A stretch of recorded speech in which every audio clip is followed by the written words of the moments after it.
Greetings and welcome to You Know What It Is, man. Comic Book Talk with Friends on Monday evening. I'm your host, Leo Rockwell, for the Ones That Scale Major channel. Do me a favor, hit that like button, subscribe to the channel, hit that bell notifications. You are always up to date. That's what we got going on over at the channel, man. So we got some things that we're going to definitely talk about today, man. We got a couple of, we got some breaking news. We're gonna actually talk about that off the top, amongst some other things, man. Also, do we possibly have a director, actually a known director, fresh off the success of the Thunderbolts? Is this the director that Marvel's basically choosing? Apparently, it is, because they said they're in talks, and they're finalizing a deal, I guess, and possibly we could see this guy. And is he the right choice? We're going to definitely talk about that. Blade, the original writer of Blade, came out and was like, yo, what the hell is Marvel doing? Like, literally, it shouldn't take you this long to you know what I mean, create a film. He said, hell, I'll write it for you. So definitely we're going to talk about that, amongst a couple of other things. Ironheart trailer is supposed to be releasing tomorrow. I don't know how long. And is it, I want to ask a question, like, are they intentionally setting this show up to fail, or what's going on, man? There was some talks about, like, her introduction in Wakanda Forever wasn't really the best introduction, but we're gonna talk about that. I think it's going to be a mixed discussion, because I kind of see where they're coming from slightly, but we'll talk about that amongst some other things. But before we get into that, let me just bring in the chat as always, man. Starting off with Mr. Prop Wiz. What's going on with you, brother? What's up, man? Dude, glad to be here, dog. We got some awesome subjects to talk about tonight, bro. I can't wait. Man. Yo, you look just like your mama. I do. I saw a picture with you and mama, man. I was like, yo, yeah. Strong genes. Because as mama passed it down to the son passed it down to the daughter, bro. Y'all look like that's it, man. You ain't even seen the geek son. You ain't even seen my son, dog. Split. Word. Dude, all of us, man. Yep. Do they all wear their hats down so you can't see it? My mom don't. Oh, my daughter usually don't. Yeah, my daughter had that thing on, but she usually. Word. Yeah, she usually. It'd be funny if, like, your mom just had a shadow just around. See the eyes. Always. You see the eyes, bro. That should be fucking funny as hell, bro. But definitely, man. Thanks for being here, brother. As always, man. I'm not even gonna try it. I'm not gonna try it. Yeah, bro. What's going on with you, man? How you? What's going down, bro? I just sound like Frogman Courtney just now. Bro, what's going down? Bro, what's going on with you, bro? Yeah, man. Happy to be here always, man. Blessing to be here Monday.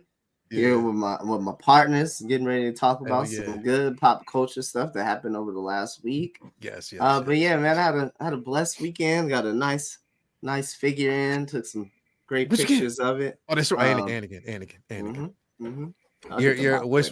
What's your verdict, bro? What's your verdict? Oh, it's really good, but it ain't worth $1,500. Whatever y'all worth $1,500, man. Yeah, that $1,500 shit is whack, bro. Yeah. That's way too much, bro. Guys. Especially when Hot Toys has done the impossible, the improbable multiple times. So and they will make another one. We'll make another one. So just hold on to your britches when it comes to that. But other than that, man, just happy to be here, bro. Yeah, bro. Ready to chill with you guys. Hope you guys in chat are having a wonderful Monday. Appreciate that, man. Thank you for being here. And next up, man, we got Jedi Kid in the building. What's going on with you, brother? What's going on, man? Happy to be here with you fellas. It's a Monday. I made it through this weekend. My daughter's birthday my other baby's birthday was crazy. She really got me on this restaurant. She's like, oh, Dad, I found a place to go to. I'm like, oh, nice. How much is it? Oh, no, it's not too bad. Bruh, I get there, dog. She got all her friends there and everything. They came up to see her for her birthday and shit. Bruh, pay a rack of lamb, dog. Oh, there you go right there. $68. Oh, word? By itself. And we all ate. Everybody ate. So I'm like, wow, see, he just wanted to get me. It's okay, though. It's okay. She had a good time. They just wanted to eat gourmet, bruh. Bruh. Are you kidding me? Yeah, that's gourmet on you, bro. Exactly. Dad's pockets got hit this weekend. So don't worry. Yeah, I'm getting some figures this week. That reminds me, Jedi. Yes, I sir. had we was at Knott's Berry Farm here in California when I was young. We went there for a high school trip. And motherfuckers wanted to go over there and eat, right? And I'm like, all right, I'm gonna get me a burger, fries, a drink. I'm good. Exactly. And then my homie on the other side wanted to eat like a fucking champion, right? Oh my god. So he go get ribs, mashed potatoes and shit, and coleslaw. He ain't used to eating. Poor this kid. Motherfucker think he eating the goddamn Alabama. Anyway, this is the first day I learned about the term gratuity. Because I'm like, who the fuck ordered gratuity? Because like the damn fucking bill came out to like $100 and some odd. I'm like, my shit was $16, bro. Here, bro. That bill at home. Dog, that bill exactly. That bill came up to like $722, and I gave a gratuity of $87 because the waiter was good. But I'm like, yo, you having a party at home? I don't care how old you get. The next one gonna be at the house. Yeah, bro. That's only because she's about to graduate in a couple of days. She's already going to FAMU. She got yeah. So I'm trying to do all the daddy stuff. And we love you, we appreciate you, but Jesus Christ, I'm getting some figures this week. You said you gonna get a figure this week?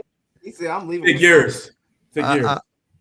Yeah. I ain't getting shit, bro. Like I'm not getting shit. I haven't gotten shit. Anything that's basically on its way is shit that finally they're sending that damn dude back. After what? How many years? So that shit is supposed to basically like 2 years. Yeah, bro. It's been like 2 years. The shit was paid off like about a year and a half. You know what I mean? And it's finally getting shipped. So you know how that is. But they say anything about the battle damage Vader? Nah, bro. I hope they don't. I'm not getting shit right now, bro.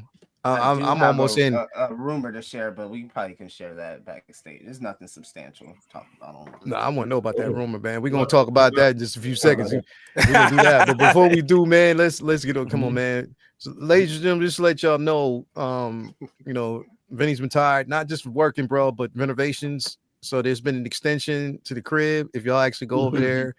There is like it's an extension to the outside crib. It's called Vinny's vindication room. That's where he puts. So basically he just transfers. It's vindication room, bro. Like definitely, man. So he transfers. It's an extension to the room itself. You know what I mean? Nice. So in the Vinny's vindication room is where all the cosplayers go, bro. So safe word.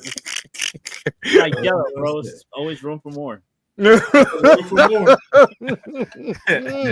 fan of your work. That's the fan of your work, bro. Fan of your work. That's the bro. Like that's where to get in. I'm a fan of your work, bro. Like when you pull up to somebody's acre land and they have that welcome sign outside.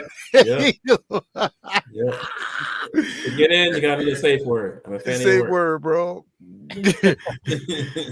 Was vindication, bro. Word. What's going on though, bro?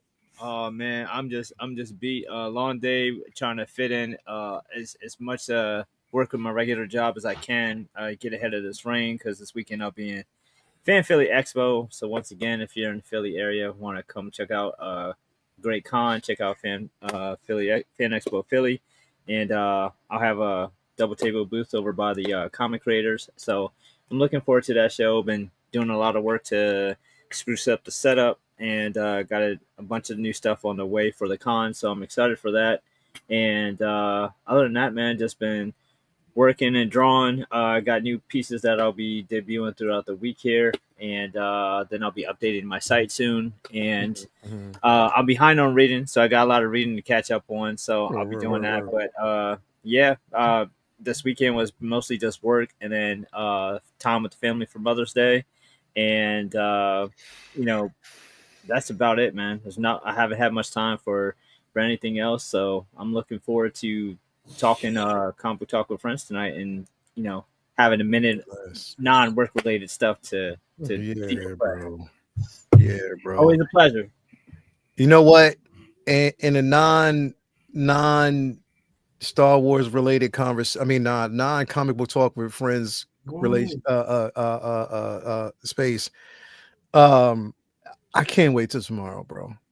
Yeah, I've been all eyes on that too because I can't wait till tomorrow, bro. I've really been having fun with the show, so I can't wait till tomorrow. I know, bro. It's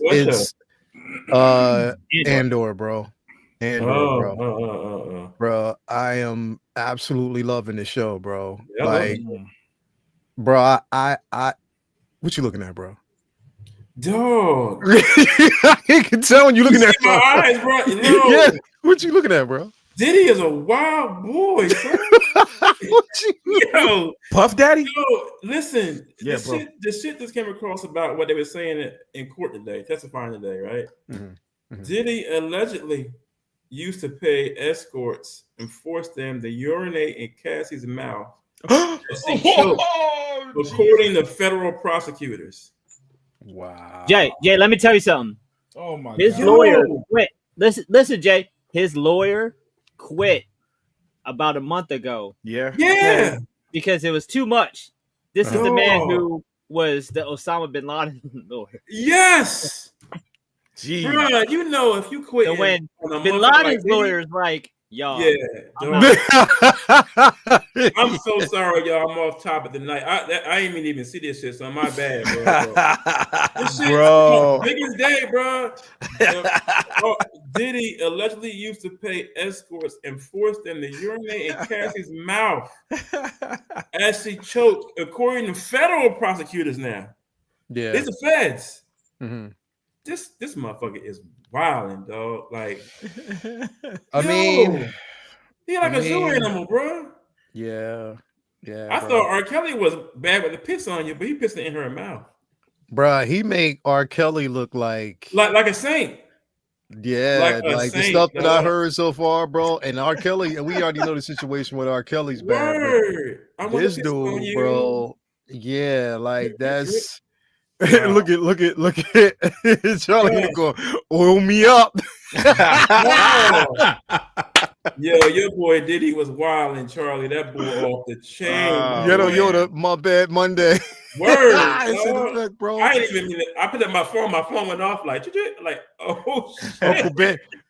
Happy birthday also Benjamin E. Green. Happy birthday to everybody out there. Please say our happy birthdays to Uncle Ben, bro. Like that's all day, every day, man. Happy birthday to our guy officially. He has been full support of the channel from day one. A1, that is my ace. That's Unc. Yes, sir. Definitely, man. So definitely glad to basically see you here, bro. As always, man. So appreciate having you here, man. I think Kathy earned that 30 mil. Yeah, she definitely did earn that 30 mil. Dude, the chat. I ain't want to go in the chat, dog. The chat off the chain, bro. They like with the comments. Yeah. They were like, yo, she was down for all that. Yeah, nah. We gonna skip that because let's off. We're gonna get off that. Oh yeah, I'm off. Anyway, man, before we actually dip in and say what's up to the chat. I do another thing. Guess what we just found out? I just found out yesterday.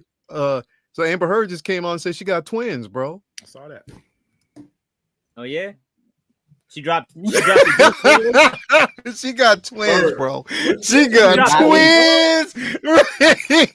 Yo, what you been doing? Y'all, please. Don't even act like that, yo. If they come out, no. You too calm about this shit, bro. They ran that stack of smoke. Where there is smoke, there's fire, bro. Y'all will never let me live. No, you too calm, bro. I am praying. Bro, you wait too chill. I'm about to look up them babies is brown, bro. I'm calling you. Y'all will never live me. Brown I will never live that down. Nope.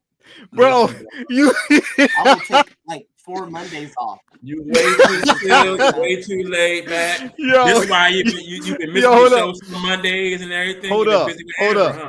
Hold up. As soon as I pulled that up, bro, in the background, I heard you while people was talking. He's like, not me. Right. I'm gonna see what the babies look like, bro. They brown. I already know the time in there. I know the chat. Yeah. Brown twins. Yo, I guess she dropped the deuce. Audience. Drop the deuce. Drop the deuce. He dropped Yo, the look at Ren's. Congratulations, Boomer. Congrats, bro. Crazy. Oh anyway, God, Boomer, like, y'all gotta let me live. We so sorry, y'all. Damn, we all popping like a motherfucker right now. I've survived a couple arcs, man. I got a few more in me.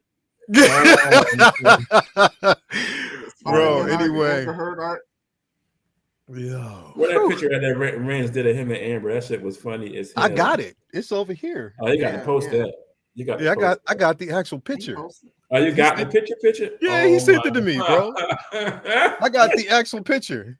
The actual work of art. Yeah, the actual work of art. I want that Bishop John. I want my Bishop. When somebody go into Leo's house during the zombie apocalypse, they're gonna see that shit like, what the fuck was this person on? That's why them babies is brown. That's exactly why they're brown. Crazy, bro. Crazy. Oh, shit. Anyway, before we actually dive in, bro, Chad's just going crazy. Anyway, before we actually dive in, let me say what's up to the spots and places where we get. Now, first and foremost, man, we gotta do this. You know, and we always do it when, you know, we got the guest of honor, we got the person who, you know, inspires these pieces, man. Got to give a shout out to Vincent Dunn Art.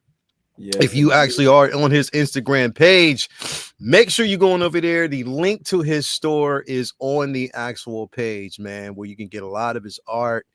Again, there's also a special link, fan of your work link. If you click on it, it'll take you elsewhere.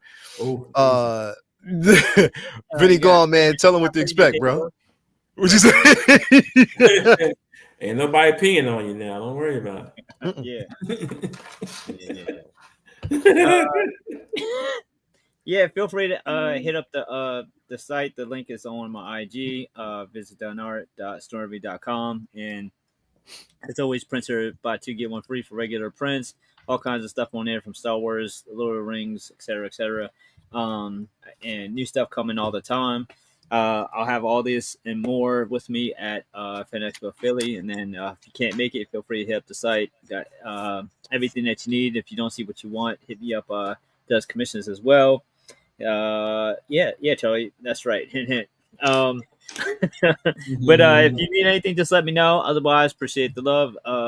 As always, updating the site often and have a lot of fun with it. It's cathartic. It's cool to get the shit out. So appreciate it, man. And speaking of which, let me pull this up here really quick if I get a chance to. If it's going to let me. Come on, man. What's going on? Anyway, I don't know if it's going to let me or not. For some reason, this thing is just acting stupid. But yeah, here it is. So if you pull up the I want to pull this up because again, announcement over the weekend. We got a sneak peek, not even a sneak peek. It was just an announcement of the new Godzilla X. What is it? Godzilla X Kong X God, whatever. It's fighting again, bro. Yeah, it's called Supernova. Oh my god! No. It's what's called Supernova. So they was just cool. Now they gonna fight again. No, they ain't gonna fight again, bro. It's just them. That's just the title, whatever. But it's called Supernova, so we gotta see how that's gonna actually be, man. And hey, all right, bro. Like they making money off of these films, bro. Hell so yeah, they gonna keep on rocking with it. So and they're doing part 2 of Godzilla. They're doing part 2, right? He's working on it now, dude. I just started that. Is it Monarch? That the one that's on Apple? Monarch. I just started that today. Yo, that junk is fire, bro. That joint is right in. Yeah, they know. It's dope, bro. Yeah. It's good. So I haven't saw the first episode, but man, it's good. Good. Definitely, man. Also, got to give a shout out to our guy Ray over there at Underground Figures. If you're looking for the latest and greatest, again, no NRD shipping and handling is definitely reasonable. Sign up for that newsletter so you're always up to date as to when your figure is going to be arriving or a new figure is actually introduce. Also, create yourself an account because you never ever know when there's going to be a deal on free shipping and as well as a discount code for a figure of your choice. So definitely hit him up. He'll take care of you as he always does. Also, we got to give a shout out to our guy Ray over there at Hawk Wars Toys. It's Hawk Wars Ray. If you're looking for the latest and greatest, he got your back, and make sure that you have everything that you need to definitely proceed. Again, yeah, jukebox. You might as well. That's what it's called, the jukebox, bro. Yes, and in the jukebox, you basically get what? You get that figure, stickers. You know what I mean? You get comic books as well, the works, nice little, yeah, bro. I'm gonna get him to call it that, the jukebox, bro. That's dope name, bro. The jukebox. Yeah, yeah, we'll let him know, bro. He should call it that. Yeah, definitely incredible, man. So definitely hit him up. He'll take care of you. He's a proud sponsor of everything we got going over there at the Figure Flex Friday Facebook group. So hit him up. He will definitely take care of you. Also, we got to give a shout out to our guy Jacob over there at Comic Relief Comic Collectibles. If you are looking for not only just figures, but you're looking for physical media, you want to hit him up. Again, it's all about the comic source material. Hit him up. He'll definitely take care of you as always. We also got to give a shout out to our guy Brian Wong over there at Module Case, Module Space. If you're looking for an incredible display, he got your back. Anything that you're actually looking for, hit him up. He'll definitely take care of you. He's been doing it big for a while now. So hit him up and he got your back. Last but not least, we got to give a shout out to Tina. This is El Deluvio. Over there, you can actually hit up on Instagram if you were trying to get your figures rooted hair. Oh, word. Yeah, definitely, bro. She, yeah, bro. I'm telling you. You send her the scope, then she'll do it. Yeah, bro. Do you listen? This is the one I sent. I've heard of her. I've never seen her work. This is the one I sent her. This is my Wanda. That's my Wanda. I just got that last week, bro. Bro, she's incredible. She's incredible, and she only lives 45 minutes away from me, bro. And the hair is like that. Yep, she did this. She did my Black Widow. She gave it the red hair, so she definitely did that. Let me see here. Anything else? Yeah, my Bo-Katan. She did my Bo-Katan for me as well. Oh, I'm going to say that. Oh my god. Yeah, bro. She does. Yeah, this is her work right here, bro. She. Oops. No, it won't let me play it, I guess. Oh. But that's definitely her work right there. She does a lot, bro. Let me see. She did the Angelina Jolie. She on the gram, right? Yeah, she's on Instagram. Yeah, I gotta get with her. Yeah, so if you go through her work, bro, she has a lot of stuff that she can actually do for you, bro. Definitely. That Bo-Katan is beautiful, dog. Yeah, the Bo-Katan, bro, she just takes to a totally different level, bro. She does everything. Yeah, she does everything. Anything you're looking for, anything you need to, get. Even, bro, the Supergirl. She did the Supergirl as well. What? Yeah, look at that. Look at that. Oh, she's a beast. Oh, yeah. Yeah, bro.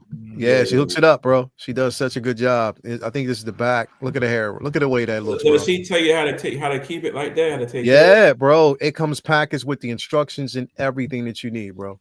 Oh, she does it up. Like Tina is dope. I mean it, bro. I mean it. Yeah, so hit her up. Yeah, so definitely take care of you as always, man. So I definitely got to give her a shout out as well. And guys, we're gonna have a new admin for the show here in a minute. I gotta maneuver around for some reason, it's not letting me put it in, but yeah, we got a new admin. Renz is going to be officially the admin for the show. So that's what's up. Yeah. I told him, I was like, yo, you gonna be the admin. He was like, yo, are you serious? I was like, yeah. I said, send me your email. He was like, no, are you for real? I was like, yeah. He's like, oh, okay. That's what's up. He said unlimited power.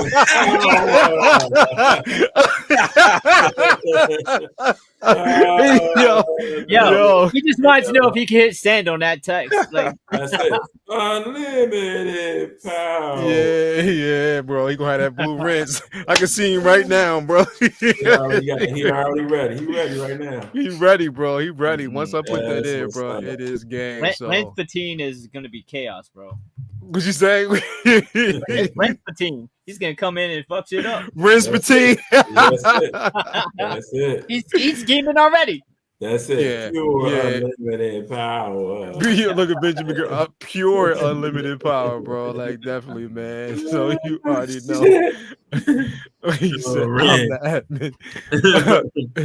Definitely, man. So I definitely can't wait for that. So here's the thing. I want to start with this first, man. Before we go anything else, and the questions have been coming in about this. A lot of people have been asking, like, yo, this trailer, I mean, Ironheart is definitely scheduled for, what is it, slated for next month, I believe.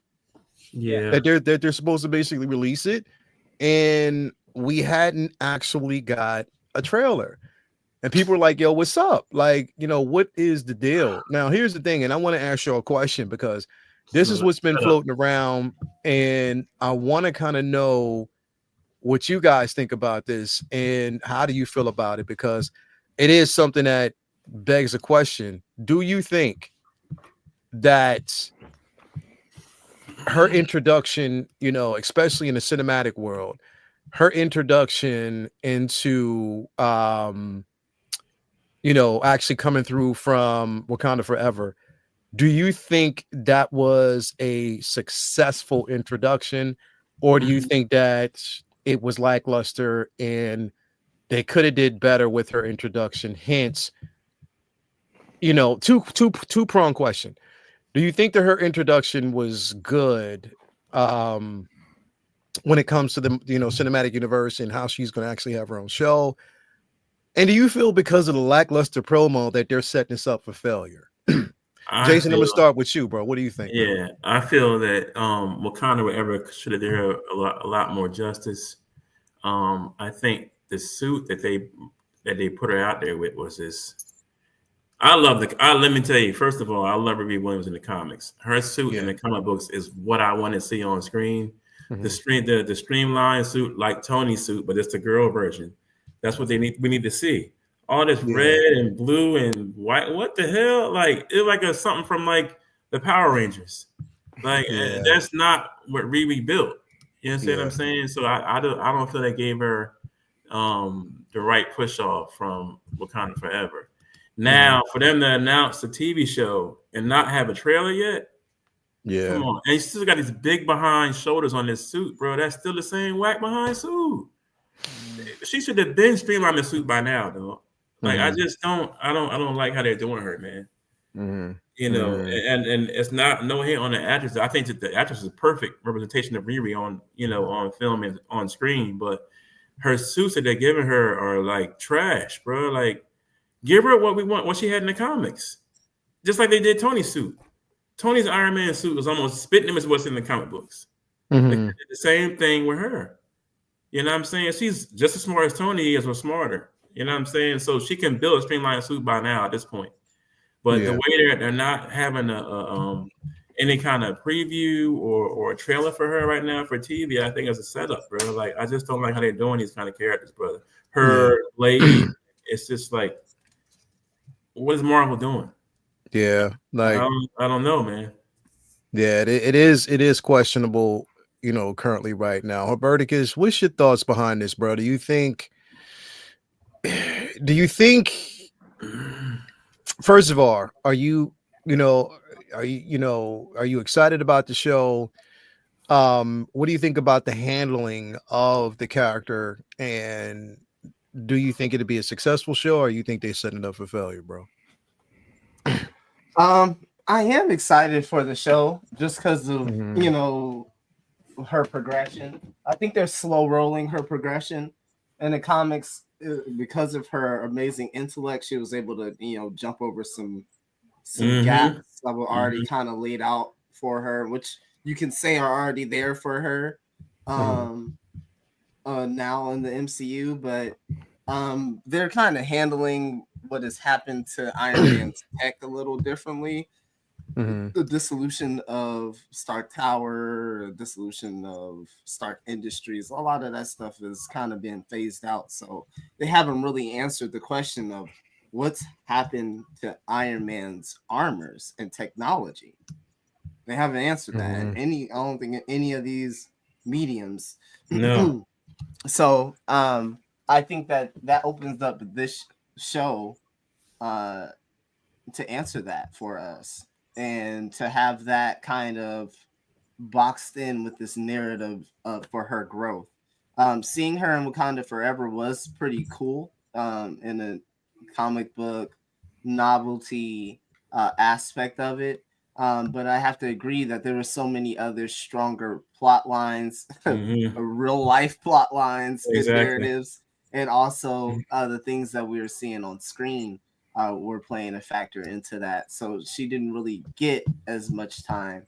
So I think they're slow rolling that. We will get that, but that doesn't stop me from saying that it is not, her armor isn't aesthetically pleasing. It's more like we see her more like an Iron Man, and they've kind of done more of her armor and with the bulkiness of like a War Machine. So it's kind of like throws you off a bit when you know the character and you see her, shown this way. Going further into the layers of your questions, in terms of setting up for failure, I'm gonna choose in this moment to say no, because of the fact that of the stuff that we've gotten from Kevin Feige, and knowing that there was not somewhat, there was a reshuffling behind the scenes in terms of direction, in terms of job titles, what people were doing, what they weren't doing, all of those things. So it was a reshuffling of that. And I think also the trailer and the timing of this is probably a victim. I'm choosing to believe this right now, that I'm just putting a huge, large addendum on it, because we'll see when more information comes about it. We'll see. But I think that the reshuffling is definitely hurting it. But again, there isn't a whole lot of push behind this. You know what I mean? Like for Daredevil, Born Again, the push, internet push was there before the show came out, and you felt that bubbling and bubbling and bubbling, and until it finally met its crescendo with the show's release. There's obviously, she is in Daredevil. Daredevil has a crazy following, so it's kind of hard to even make that comparison. But you see the feeling, it's familiar, and when certain shows and certain IPs don't have that backing like that. That doesn't necessarily stop a product from being a good product, but it does hurt it in terms of visibility for casual audiences. So, you have to take that what you will. So I'm very interested to see what this show brings. What's the main antagonist? Is another Marvel villain or Hood? The Red Hood, Red Hood. The Hood, really interested to see him come to the big screen. Of course, he's played by a fantastic actor. So really excited to see what Homeboy brings to the role as well. So yeah, I'm choosing to be excited right now. In this case, I haven't seen anything to say I shouldn't. Especially with the positive momentum Marvel has going on, going into the Fantastic Four movie. So we'll just have to see, man. I'm just waiting and seeing on this one. Got you, man. Good point, though. Definitely good point. Prop man, what's your thoughts behind this, man? Are you anticipating this show, man? And what's your feelings, bro? I'm a geek, man. I'm anticipating all this stuff, man. Even the nonsense, man. I just rewatched the old Fantastic Four the other day, man. One of the worst movies I ever saw, but I watched it. But listen, part two. No, not before that. The one that was never released. Yeah. But dig this, man. Yo, I like your question with the Wakanda Forever. I do think I can see what people were saying with she was a side character, but I loved seeing her personality. Like for me, her personality. I mean, right from the jump, right when she was in the college, it was like, oh, she was witty. She was just a phenomenal actor. All right, so that got me excited about her playing that character. So she couldn't do no wrong in that movie. I understood she was going to have her own movie. I didn't want her whole origin or her whole story fleshed out in Wakanda Forever. You know what I'm saying? So the only problem with that, I think, is timing. Like, I wish we would have got this show closer to that, right? So it's been so long, it's hard to even bring up Wakanda because it was so long ago. You know what I'm saying? That it's hard to even connect this to that. You know what I'm saying? So it's almost like, was it 4 years now? 3 years? Is it 4 years? Dude, it feels like a lifetime ago. Yeah, crazy. You know what I'm saying? And it felt like the momentum for that character was there as well. You know what I'm saying? So it was like, if you didn't get what you wanted from Ironheart and Wakanda Forever, hit us with this. It would have been there, man. So with all that being said, dude, I think it looks dope. I agree with Jedi Kid about the armor, but we've seen that with Tony's. Like we said, Tony Stark's was accurate, but Tony Stark's went through that process of the metamorphosis, but it still looked more comic accurate, even with the first one looked like the original, right. But it's still, but we knew where we wanted it to be. You know what I'm saying? So, and you're right. I do think her Iron Man armor looked more Iron Man-ish, and her streamlining wasn't it getting smaller, but it was like it became getting bigger. Yeah. Well, it became more of her armor, right? Yeah. It went from looking like a female Iron Man to what we know as Ironheart, man. So. You know what I mean? I'm sure that's what they're gonna do, dude. But man, I'm still excited, man. But the reason why you're asking that question isn't because of us looking at it. It's really how Marvel is handling. I think exactly. Right? We've been at this for so long. We can kind of tell. We knew Captain America, Brave New World. We know that was treated differently than Thunderbolts. You know what I'm saying? And it was a lot more trailers, but it felt different. You know what I mean? So you can feel the anxiety of Disney when they don't like something. And this is following that. So that's creating anxiety. You know what I'm saying? It looks good. I'm excited, but it's like I don't feel the trust of the creators, at least of the company. So can I say something real quick on what Prop was just saying? Even with Brave New World, like I hear about the press. Anthony Mackie was doing that more on his own than it was Disney pushing it like that. Yep. You know what I'm saying? Like it wasn't like the Brave New World stuff was pushed like maybe a week and a half before it came out, like heavy. But a lot of the press stuff was Mackie going out on these interviews and doing it by himself. I'm like, what the fuck? Like nobody bro, like why they doing this man like this? Bro, they want this shit to fail. You know what I'm saying? And it still made money, so they still didn't fail. But I'm just saying they wanted to actually fail.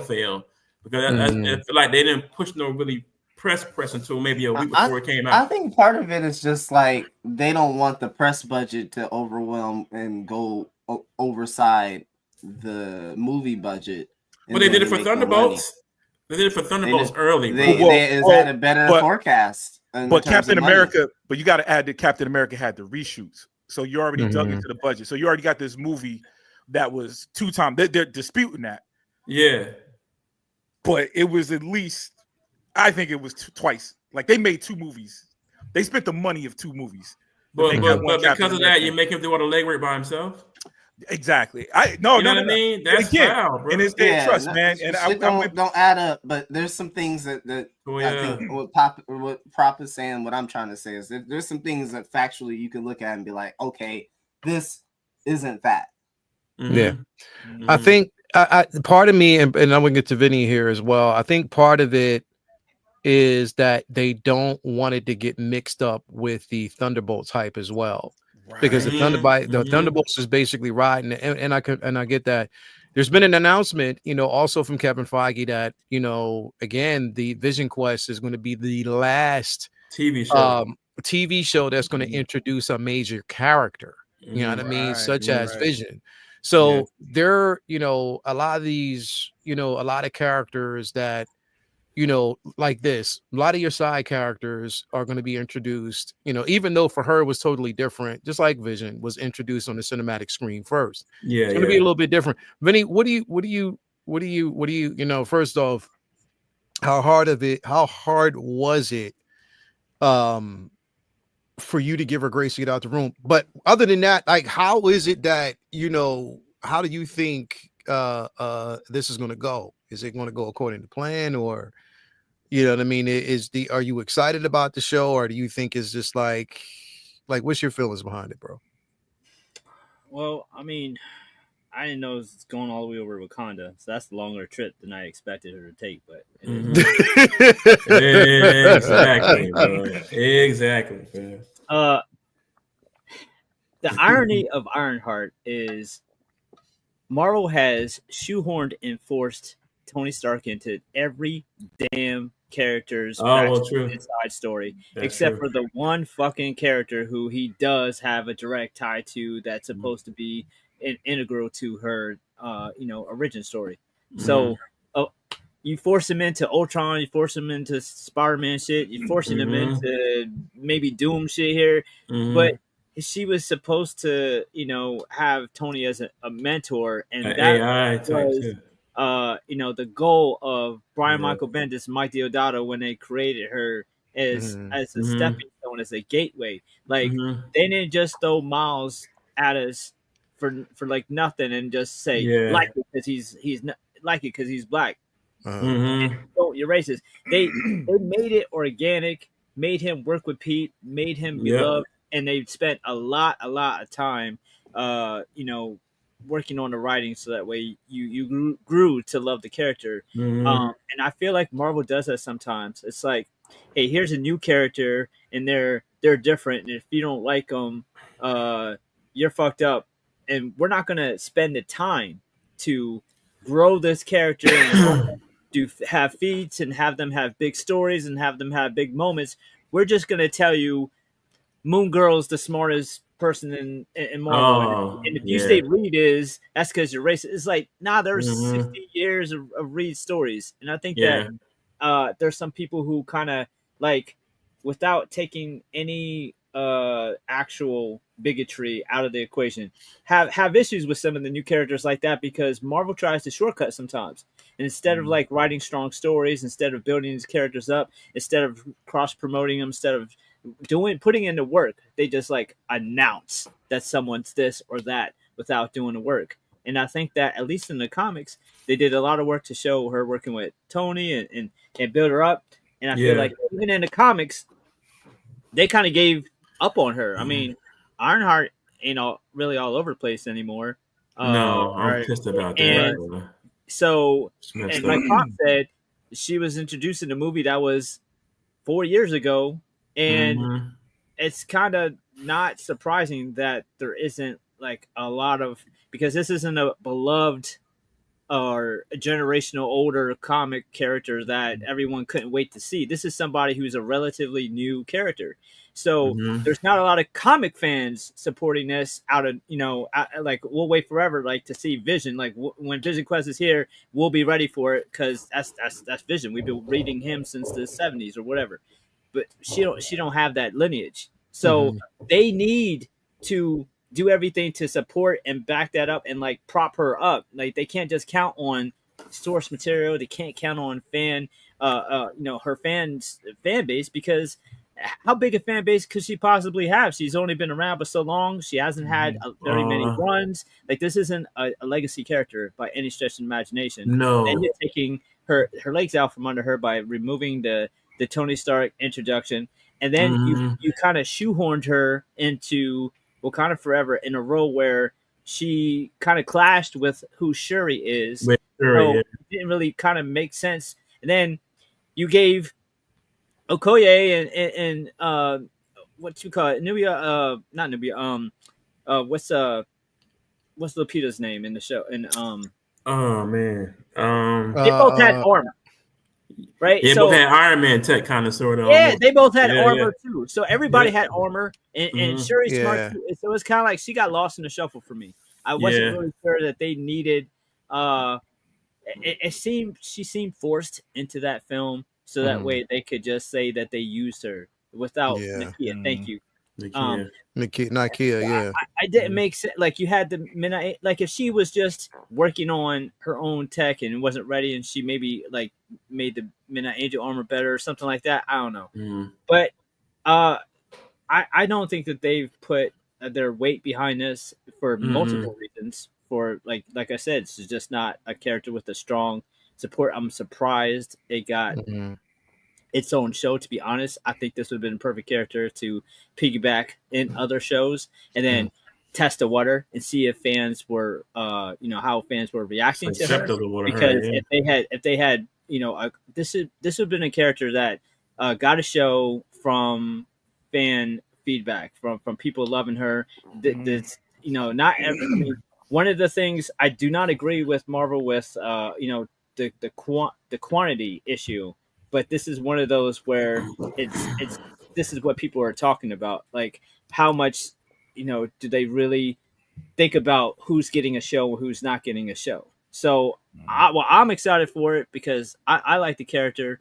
I understand why it's not a no-brainer home run for them. So I see why they're not maybe putting all their muscle and weight behind advertising and promoting it when they know that they have a winner with Thunderbolts, and maybe they feel like, oh, that deserves a focus. And if this comes out as a hit, then they'll pivot and give it more attention. But I thought the Wakanda debut was okay. It was pretty good, but I think they could have handled it a little bit better, a little bit better, yeah. And gave her a better chance to shine succeed. And then when the show drops, I really hope that they spend a lot of time making sure that the writing is great and that they don't just tell you she's smart; they show you she's smart. I want they show you how intelligent she is. Yeah, yeah. I don't want them to just say she's the smartest, like Captain Marvel. Don't tell me she's the strongest. Show me her doing stuff. Yeah, definitely not. But let's see. And that's the other thing too. They need to stop with who is the strongest, who's the smartest, who's the snap, and then because you have people who are fans of Hulk who don't want to Blue Marvel and all that stuff. Blue Marvel. You have fans who are fans of Reed or Tony even, or Pam or whoever. Yeah. And instead of pitting those fans against each other, just so she's smart. It doesn't have to be a ranking system. It doesn't have to be. Just so that she's intelligent. Yeah. There shouldn't be a ranking system. There shouldn't be a power scale. You should just know too much because then it pits fans. It pits characters against each other. Just let us see it. I mean, now, have they said or not if they're going to have the Tony AI with her or no? I can't imagine they will. I would almost guarantee they won't. He commented on it today. I read something that he said that he's rooting for, which makes me Robert Downey Jr. Yeah. Oh yeah, nah. He basically did. He put out a post basically saying that he's definitely rooting for it. But he did this a year ago, as a matter of fact. Yeah. He has been definitely pushing for this particular character. You know what I mean? And her entry, as that. To me, bro, I love this character from the comics, dog. I really do. I have all the books from that run, and I want to just clarify. Treble Dust, absolutely. There's always been a debate. My point is the company shouldn't tell you. Let the fans argue. Nah, man, you put it on the back of the Marvel cards, right? Yeah. The powers Oh yeah, that's where they messed up. That was back in the 90s. And here's the thing. Like even if you basically read, Fall of House of X, if you read the Iron Man run, Tony, she was very integral. She was extremely important. Yes. And that Armor Wars too. Yeah, well, but she was very important on the construction of the Mysterium armor that he actually has in the comics. You know what I mean? She was very important on building the vessel that transformed into that giant kaiju Mysterium armor that he had. It all came from her, and he chose her specifically because he knew how smart and intelligent she was, and he only trusted her to be the person who actually done it. You know what I mean? I can't remember in the books was that because when he met her before he had died in the books, right? Yeah, and she modeled the AI after him. Yeah, because remember, like she was even part of his a part of the actual program that was funded as well. Yeah. You know what I mean? So. And she was part of Champions too. Are they actually building towards that? Because they're talking about Champions, but I don't know, bro. Because I think they're basically talking about doing Champions instead of doing the Young Avengers. So, you know what I mean? Like I think they're kind of leaning towards that because the expectation is for people to actually see, or people want to see the Young Avengers.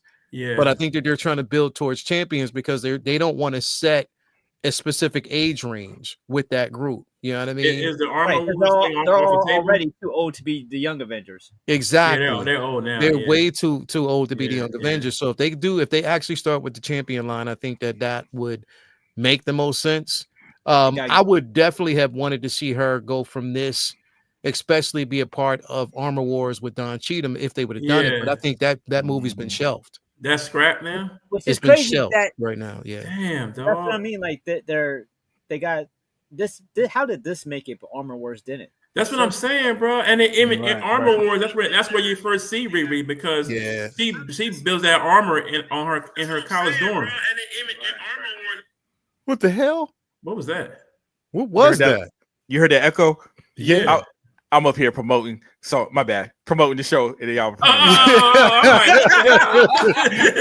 Y'all be sitting it all my friends, man. Be like, I was like, I should have turned the mic. My bad Monday. My bad. My bad. I'm working. Empire I'm on my phone, but it's listening devices on the for the screen, good bro. reason. Empire. That's funny. No, but I was saying, but in Armor Wars, that's when you first meet her because she's building that suit in her college dorm. Yeah. The first suit she built was in her dorm With the box of scraps. It was a box of scraps. She makes an art reactor in her college dorm room, dog. So that's what I wanted to see her. It was like I was about to say, let me go get my sage. I need an old priest and a young priest. Go get it, Toya. Go get it. That shit was strange as shit, bro. Like, Jumbo was like, oh shit, prop bootleg in the stream. Get it.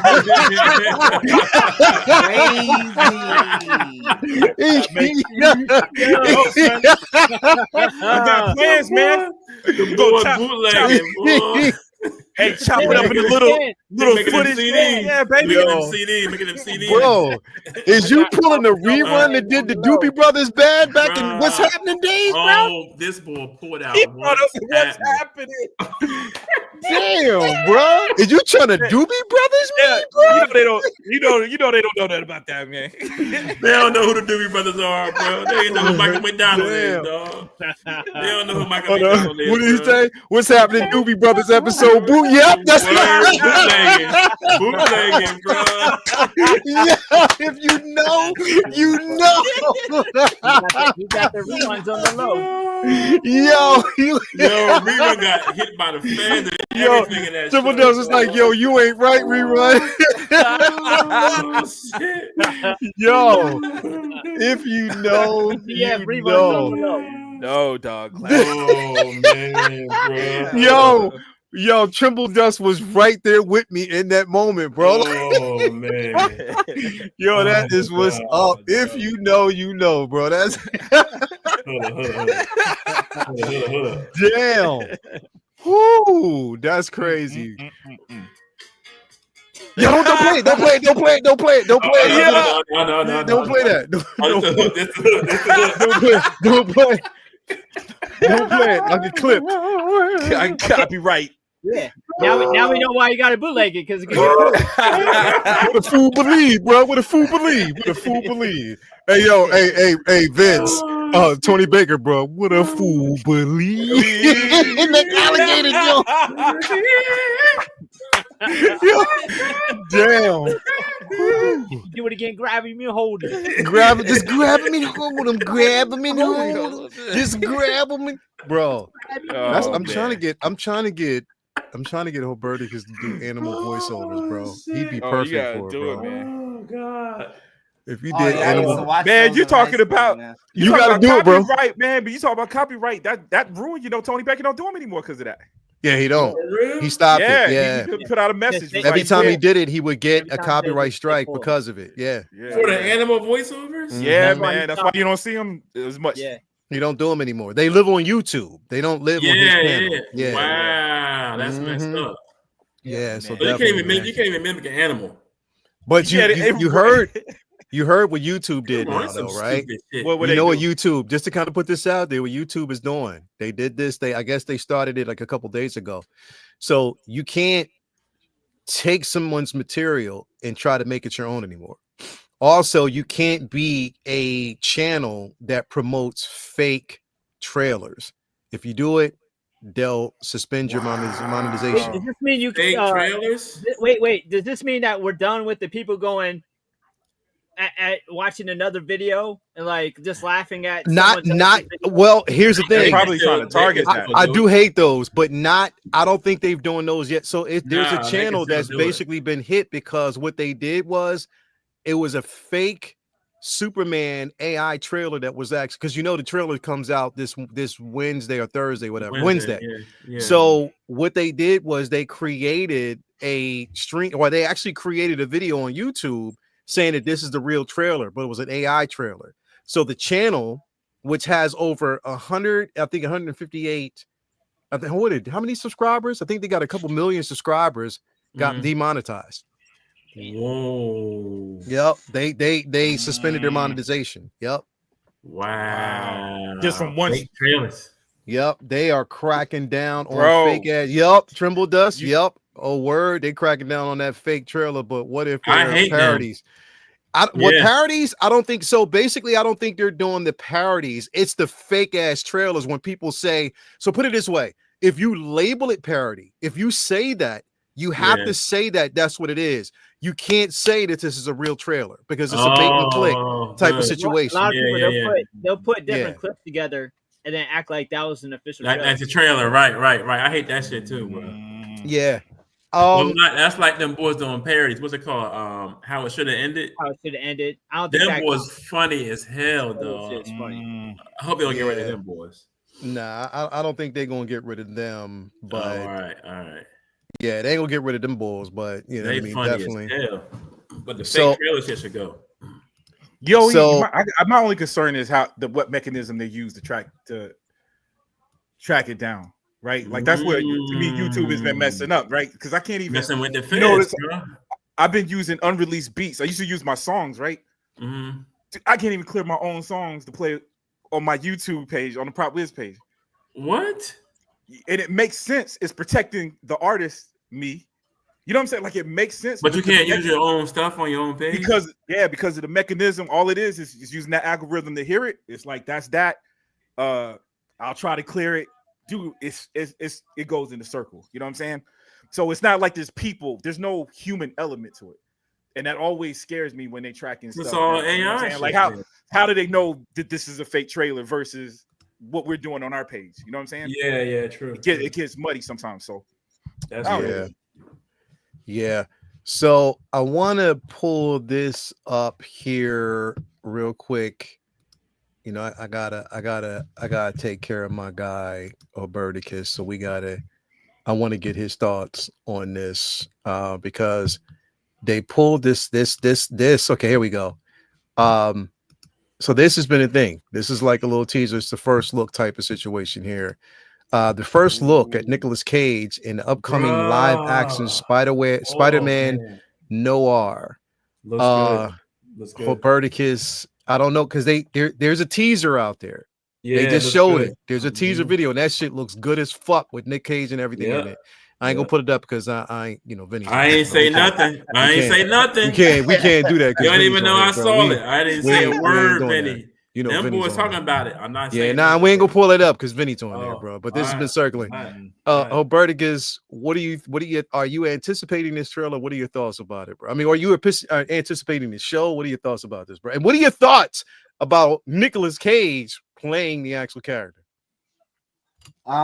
Yeah, I remember when this first kind of matriculated or kind of came down the pipeline, like they're gonna do a live action Spider-Man Noir. It's gonna be on Amazon, right? So that was really intriguing at first, and knowing the kind of Spider-Man Noir it's got some age to it, but it's not not an old run. It's not an old character, not an old Spider persona, if you will. So it's fairly recent. It's fairly young in terms of that. Yeah. Almost, I want to say it's about as young as Miles. Like Spider-Man Noir is about as young as Miles in terms of like publication. So I'm really excited about where they can take this character. I remember just in certain beats and certain narratives within the comic for Spider-Man Noir, You had Black Cat, and they were using her like almost like a damsel in distress. She, it's a lot of those like noir tropes from way back in the day. I love the use of that. Green Goblin and Wilson Fisk, they're like kind of like part of the crime syndicates, and it really fits that vibe. So I hope this show is really a great timepiece as well. And it gets to explore a different type of Peter Parker, because this Peter Parker is much more darker. And he's got a gun, bro. He's got a gun. He will fucking shoot you. Like there's an edge to this Spider-Man that is very interesting as well. So with Nicolas Cage, knowing how eccentric of an actor he is, it definitely lends some excitement to the role. We know he's put up as many great movies as he's put in. He's also put up quite a few stinkers. He's like your favorite athlete that just goes into a coma midway during the season. Like, where did you go? And then they just pop up at the back of the end of the season. Like, okay, there you are. But at the end of the day, still love Nicolas Cage for all the things he's done. I mean, Gone in 60 Seconds. I mean, who hasn't seen that movie? I enjoyed National Treasures.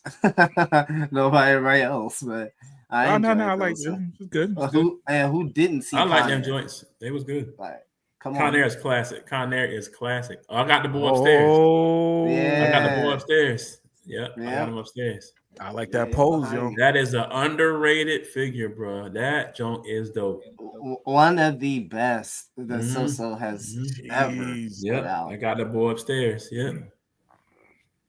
You muted. Fire. He muted. Muted. Yeah, this would never leave the collection, bro. Yeah, never. that one's this old piece. This is So Toys' finest, bro. One of this the is best one of the ones. best. You can tell Hot Toys ever. was like, yeah, we don't need to do that. Yeah, Right. bro. Because they ain't never tried. Bro, nah. You talked me into that one, bro. I bought that one because you taught me into that one. Oh, this was it's. I'm so glad I bought that figure, bro. I actually got mine physically. I went. It was at Frankenson's. Oh, dope! Like I had to wait for mine to come in. 200. I was like, here you go. Yeah, it was cheap too, like 200, 225, something like that, 250. Yeah. This thing is. I'm really excited. The suit looks great from what we see here, Leo. Looks just as about damn near what you just had in your hand. Yep. The hat the same does thing look almost. a little bit more beat and more weathered. I do like that. Yeah. So it's going to be really exciting to see what this how this comes about. How they tell a Spider-Man story in this setting. Yeah, bro. Fun facts. The couple weeks that we didn't do comic book talk with friends, Vinny was over there in Atlanta filming like the stunts and shit. I finally had a break. I was in Century. I got coming up. Ain't nobody take all this project at one time. You still doing Professor X and everything else, bro. You got too much work, dog. Give somebody a chance. This boy acting like Pedro Pascal, dog. He in everything now. Jamaican. Bro, like Pedro, bro. You in everything, dog. Chill out. Yeah. Give somebody a chance, dog. Bro, I absolutely, literally, I can't wait for it. Just off the strength of just the figure itself is fucking incredible, bro. I literally out of, I mean, it has its own space. It literally has its own space because it's that incredible, bro. I love this piece so much. That's one of the only figures I got in my thing by itself, I think.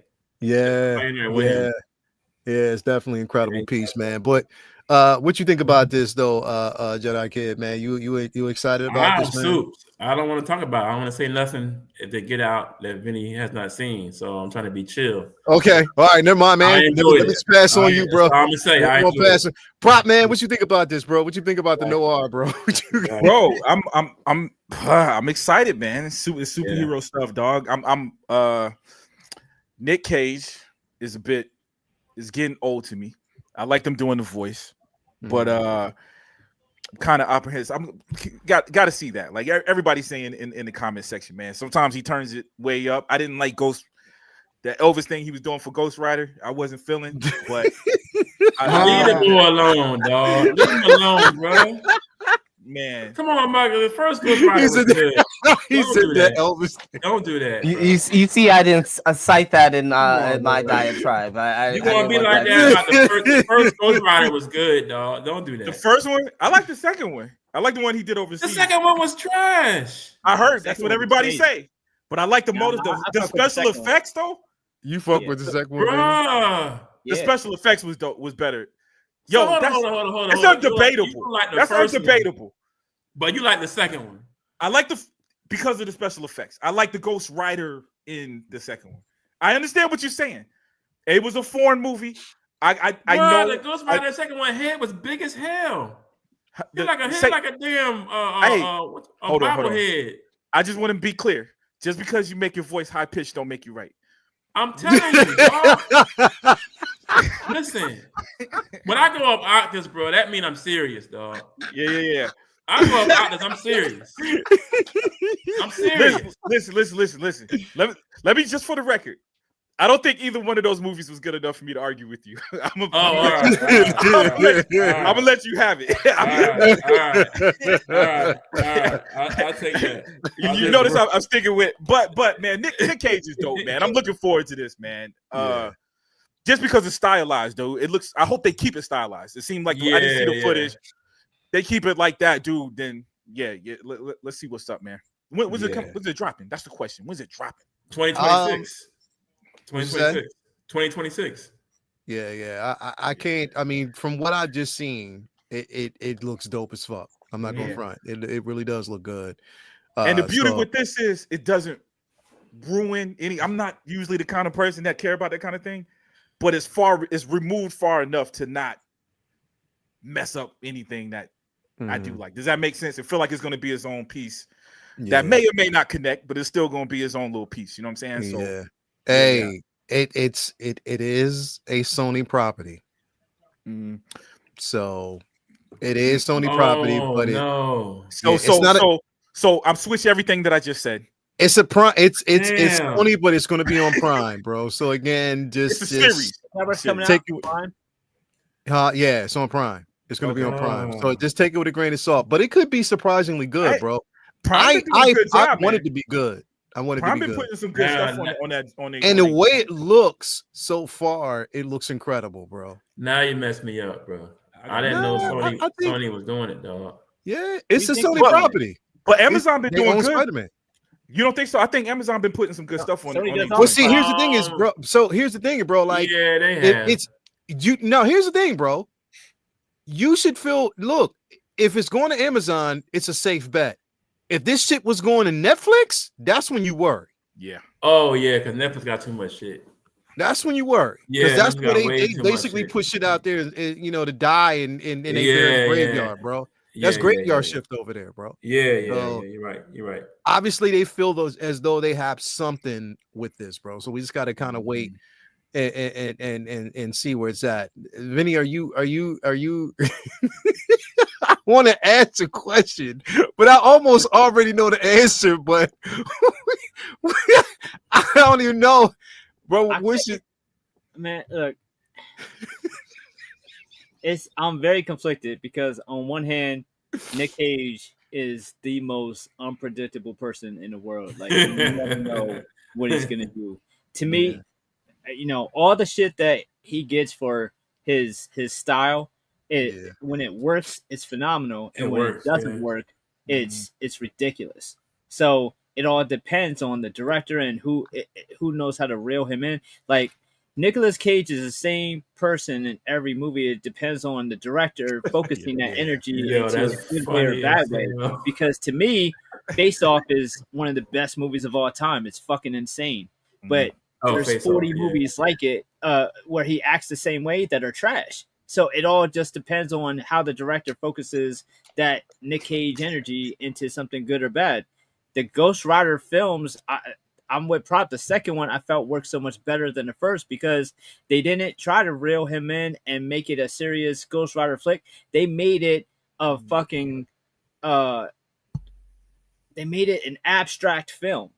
and it was just insane because it's such an insane character that sometimes comic book directors take bizarre characters and then try to ground them, and then you get like it just doesn't work. But they turned Ghost Rider 2, they made it like Ghost Rider cross with Crank, and then just amped it up to insanity.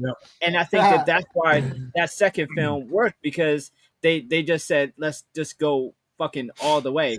If you take, but I have no idea. Like, Noir is not a character I'm very familiar with in the comics either. Of course, Spider-Verse is, I know him from there. I wouldn't say he was one of the highlights of Spider-Verse to me. And I don't necessarily like have a lot of anticipation for this. However, I'm going to watch it and hope to be pleasantly surprised. I'm glad that this is going to be a straight to Prime thing as opposed to yet another Sony film that isn't Spider-Man proper, and because that would be just like a spit in the face that this is yet another film that doesn't actually have Spider-Man in it, but at least it would be a Spider-Man. You know what I mean? So I guess this is their first time making a Spider-Man live action film that isn't a spinoff of one of the villains. Now it's the spinoff of one of the other Spider-Man from the multiverse. Ironically, the first film that might have done well in the theaters because it's one of the actual other Spider-Man as opposed to one of the villains. So maybe if this does do well in Prime, they pivot and, I don't know, make a Spider-Man 2099 movie, make, other ones like that. That's what I would be a little bit more interested in. So we'll see how it does. It's very bizarre that this was even made, in my opinion. They now Noir is about to have a very interesting story in the comics right now, because they're actually fusing his story also with Blade, because Selene, where Selene is basically showing up in that time period, and Blade has to refer to him or Blade is remembering an interaction that he had with Noir, because there's a serum that's needed to save his daughter's life. In his back, so they're going to cross reference it with this particular story. It's supposed to be coming out this summer or something like that. But that's going to definitely be an interesting story. I can't wait. There's certain stories that they actually deal with when it comes to Noir that's going to be incredible, bro.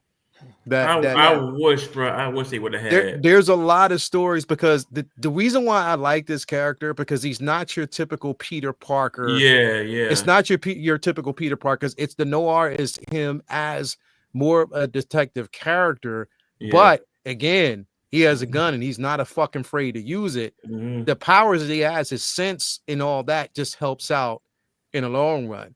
But he's more in tune with that spider kind of characteristic in the books. And again, he's sharp with that gun, bro. And he's sharp with the tongue as well. Like, he don't give a fuck. Like, so that's the thing, is like, you get that version of the characters in the book. So it's going to be incredible, man. So, I definitely can't wait to read it. But this is going to definitely be dope.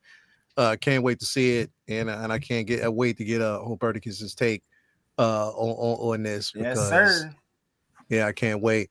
When's this drop? 20. Hold up, let me see here, because I had 2026. I don't know the date. I mean the month or the day. Because I've seen set photos for months now. Yeah. But it says premiering in 2026. 2026. Right, cool. Yeah, it just says premiering in 2026. So that's when we'll definitely see it. All right, this one is breaking news. So this one basically came up, but this is something that's been announced now. At first, they said that this character was going to be introduced in Doomsday. Now they said the character is going to be introduced in X-Men 97 animated, but she's supposed to be in multiple MCU films and whatever. So she's going to multiple run.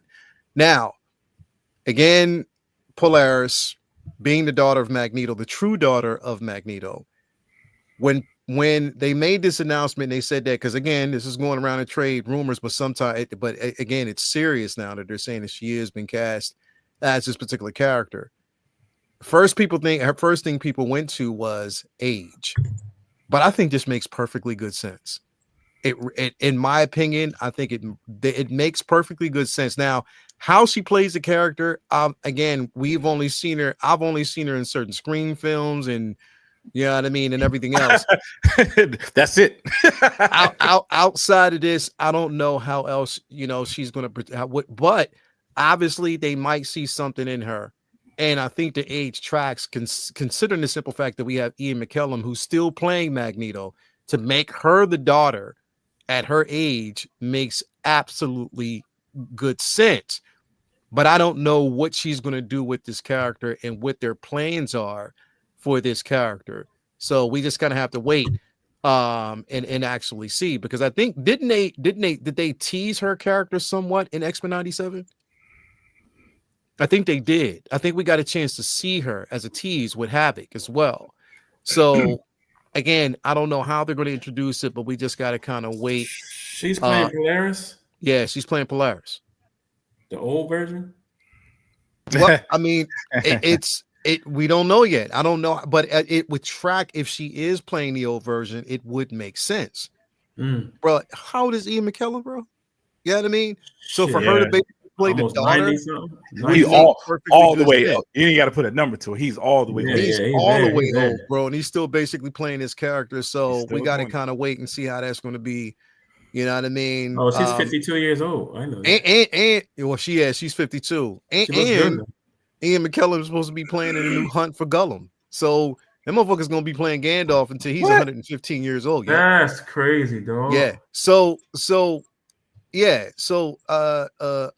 I want to start with you this time when it comes with this news. What's your thoughts behind it, bro? I will say that I did see her in one other thing other than Scream, and that was Wild Things. Oh yeah, wow. Oh yeah. Wild Things. I knew you was gonna say that movie. She played in some other stuff. Yeah. Wild Things. I'm sure, but I put a gun in my head. The pool. I guess if I'll take your word for it. Wild Things.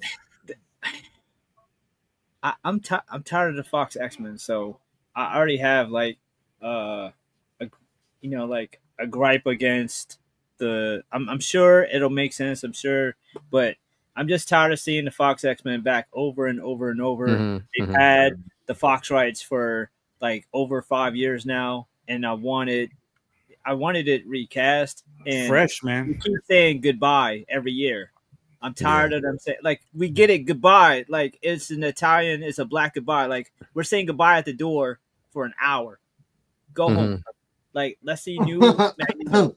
I want to see new Wolverine. I want to see new Professor X. I want to see new characters. So now we're seeing new relatives of the OGs, which is, like, making it even harder to get them out of here. So I don't know. I mean, Polaris is a great character. I'm all for it, but this is, if you're tying it to a character that's from the old guard, that means that how is she gonna stick around unless she dies, or are they gonna cast a new Polaris if they cast a new Magneto? It's like it makes it too muddy, too complicated, and it's a bigger bag of worms with all the X-Men shit. Them keep reusing the Fox X-Men, but as far as the actual issue at hand, I'm sure Nev will do great. It does make sense for her to be older than the 20-year-old looking girl that she's drawn in the comics. And, they draw Magneto as an old man with the face, but then like the body of Arnold Schwarzenegger. So, So that's always been kind of funny anyway. So it does make sense that if she's going to be Magneto's daughter, that she's around Nev Campbell's age. I'm sure she'll do great with the role. I'm just kind of tired of them not moving on with X-Men. And now maybe they will after Secret Wars. They've said so, but show me. Yeah.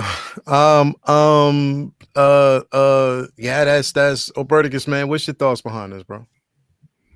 Yeah. I really kind of agree with Vinny. It's like we're ready for the next thing here, but I understand, because right now we're telling the story with Doomsday and leading into Secret War.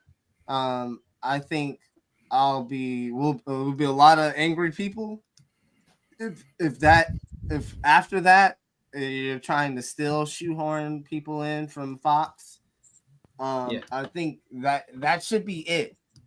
think we should be done with that,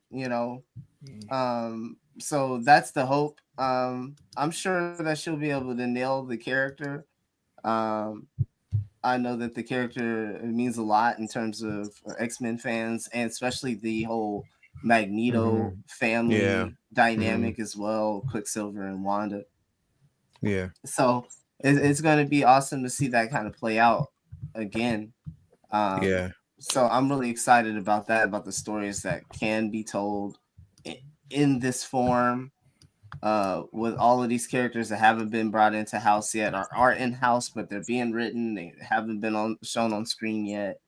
So I am excited about what that will be, what this new X-Men, what the new X-Men will be.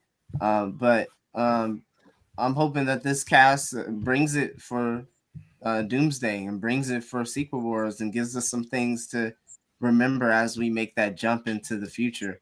When some people start getting the things that they've always wanted. People are already starting to get some of the things they wanted with Fantastic Four. People have been wanting to see these people back on screen, back doing things once again. So that is exciting. So again, tonight I'm choosing to be excited with the news that we're getting, man, because there's momentum, there's positive momentum, and I want to hold on to that as much as humanly possible. Yeah. Do you think we'll get a chance to get a Quicksilver back at some point, or recasting of him at some point? Because they did him dirty. Well, here's the thing, bro. I if they focus on, because again they're focusing on the actual true daughter of Magneto. Not to say that there's been so many retcons of both, Scarlet Witch. You gotta fix that shit, yo. That's Pietro and Wanda are his kids. Fix that shit. Yeah, they gotta do it. They gotta do it right. They definitely have to fix that shit, because it's, again, when they went that whole fucking Inhuman route, that pissed me off, bro. I did not like that at all, bro. It was the dumbest thing that they could have actually done. And I'm like, what, why? Like, you know what I mean? Yeah. And at that time, that's when they were going with the Marvel plan, the MCU plan and shit like that. And I'm like, man, fuck that, bro. Like, y'all don't have to do that, bro. But, that's them trying to, it is what it is, man. I just want to see all three kids with Magneto at some point, bro. Like, truly with their dad at some point, So true. Prop, what about you, man? What's your thoughts on this, bro? Bro, I ain't even got no opinion, man. And it's gonna sound like I'm taking it somewhere else, but the Robert Downey Jr. casting in general in the MCU, it has freed me until I see what's going on. Like, that's the one thing that's got to make sense to me. You know what I'm saying? For everything else, Downey Jr. I do. Vinny talking about the old men. It's funny to hear you say, and I think you mentioned it before. I 100% agree with that. Now I love those actors. You know what I'm saying? Patrick Stewart, he's part of my childhood, bro. So I got excited to see their name on the back of those chairs. But man, I was so looking for what we're getting with Fantastic Four is what I was hoping to get with X-Men. You know what I mean? All new faces and shit. Yeah, man. Just that excitement, dog. And I just feel like they complicate things. My beef with the Robert Downey Jr., because I think he's a good actor. So I'm sure it's going to be okay. So this isn't me doubting it, but it's just, even if they do a good job, gentlemen, you complicate things. I'm down it. You've complicated it. You know what I'm saying? Where it could have been just easy. Y'all done complicated it. So just don't fumble it, yo, because you got a lot going on, man. But Neve Campbell, man, she's this is hard for me to even say she's a good actor. I haven't seen her in a while. And this casting is for sure. From what they're saying, it is. Yeah. So what they're basically saying it is right now. So it's sort of like a wait and see.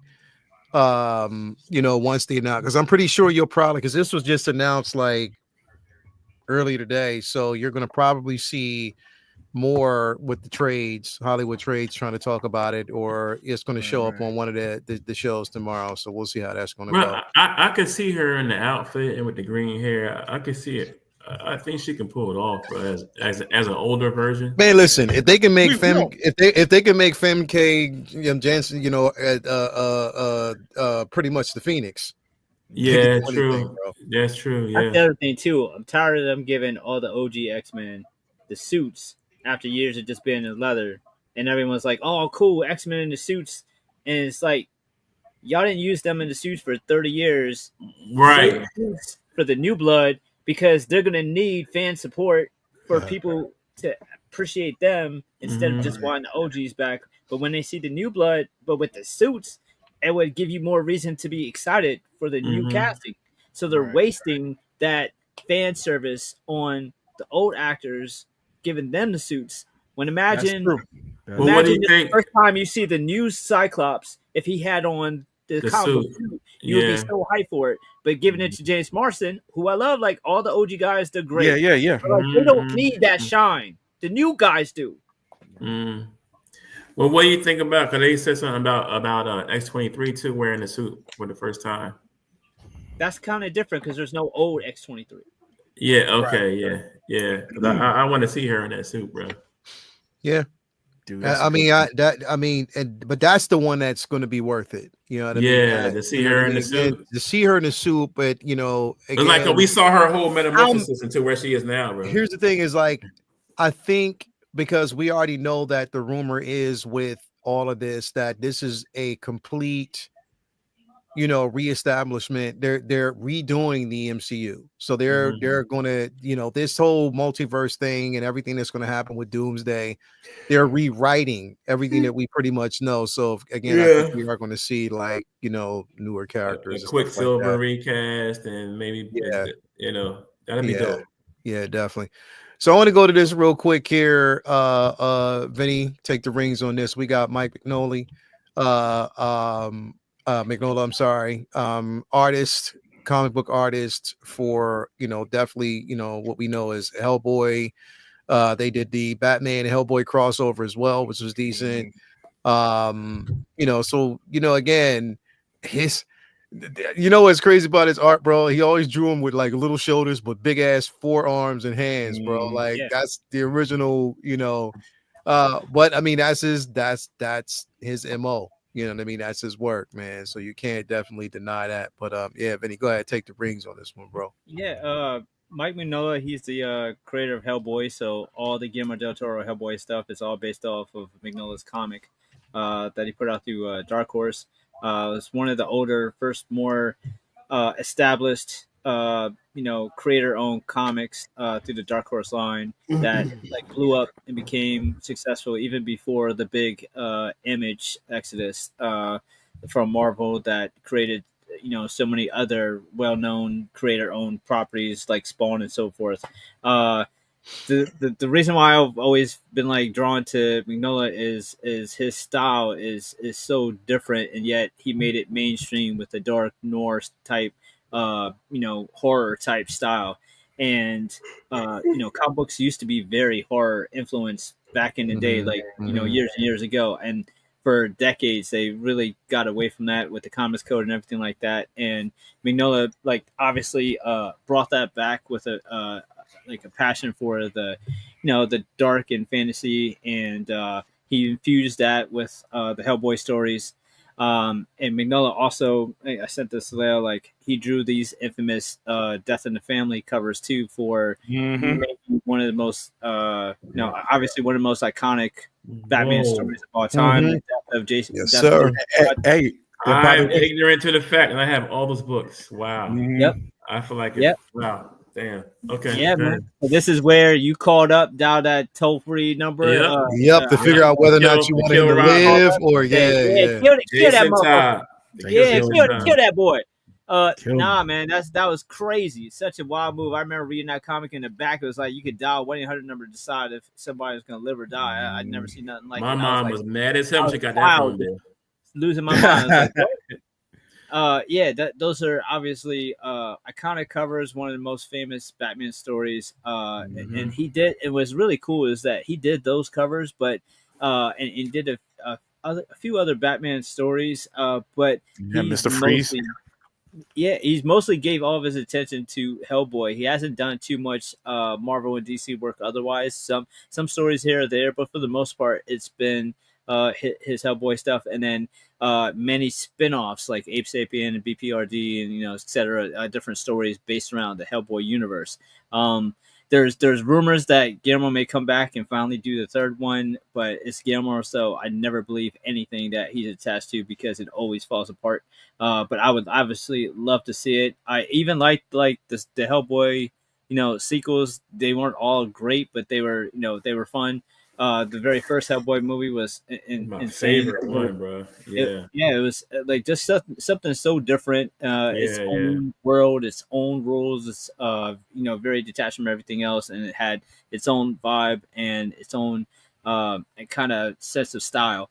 And I really like that his art style throughout the books has always been very macabre and with a comic book feel. And I just felt he deserved some shine. And so Mike Mignola, he's I think he's one of the legends of having his style be synonymous with a character and vice versa. And I think there's not too many artists that you could say is synonymous with a character instead of just a whole bunch of characters. So I definitely respect his work and think that more people should know him. Yeah, definitely, man. What's up, Figurassic Park? Hey, everyone, just dropped in like a Hot Toys delivery. I'm driving my car, but I'm still, but I'll be listening. Appreciate you, bro. Yeah, man. Yo, Roberticus, did you see that piece that he did, bro? I didn't, but he reached out to me the other day or today and just seeing how I was doing, man. So shout out to you, bro. Yeah, Appreciate he definitely did.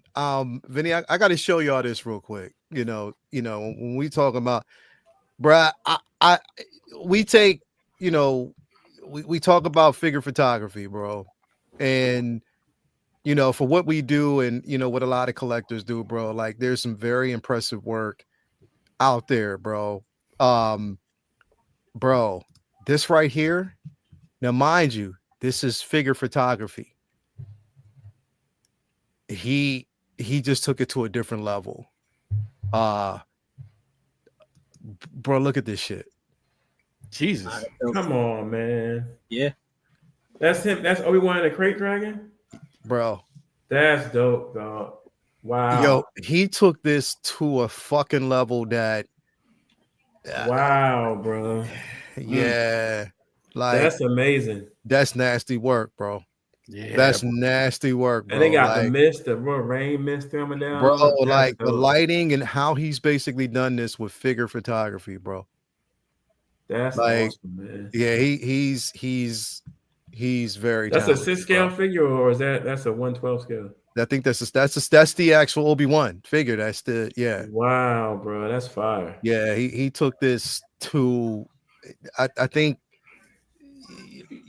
bro. It's the No Mercy photo, bro. That's even out of figure flex. That's over something. That's something else. That's like a bro. That's out of figure flex, dog. That's in a whole other atmosphere, bro. That's dope. Yeah, off the planet. He off the planet with that one, bro. That's dope. He definitely did actually kill that, bro. Holy like he's incredible pieces, bro. Like he laid a picture on top of the figure on top of a picture. Yeah. Like I don't even want him to tell me how he did it, bro. Just keep it secret. Keep that secret to yourself, just keep bringing it, bro. There's some movie magic in there, but it's definitely fire. Yeah, bro. Yeah, that's dope. Yeah, definitely, bro. But I digress, bro. I didn't want to. Definitely, Mike Mignola. And that's what I was saying, bro. Little ass shoulders, but big ass hands, bro. Like, look at that. It's a very abstract style. It is. But I like that. That's what I'm saying. Like, I like it. Because it definitely, like you said, Vinny, it does have like a very hard-esque type of feel to it. Mm-hmm. Like it's gritty. Yeah. The thing about Mike too that I think is cool, like a lot of artists that are stylized. There was a time when it wasn't. You see some of his early work probably didn't look this way, or even like when you had the Death in the Family series. You know what I'm saying? Obviously, he can draw people with shoulders. Yeah, this is style. You know what I'm saying? So that to me, that's even cooler. That this is something he decided is very specific, and you might have to. I'm halfway sure. I'm 90% sure he redesigned Mr. Freeze for the animated series, I believe. or a Oh, comic word? book. So the Was it modern, him? I think it was. yeah, Mr. Freeze new look, that more streamlined retro look actually Yeah, was yeah. drawn by him. Like the I think it drawings was. for that was Mhm. actually drawn by him. Yeah, Yep. Yeah, I so think it was. I definitely. should have looked that up first. Yeah, bro. I definitely wanted to give Yeah. him a shout out because again, yeah, Benny, when you said you was like, yeah, we didn't talk about, I was like, okay, yeah, well, I sent you the Mr. Freeze pick. you Dr. did. Oh yeah, there you go. Yep. Hey, reimagine Mr. Freeze origin for Heart of Hold on, Ice, the hold animated on. series.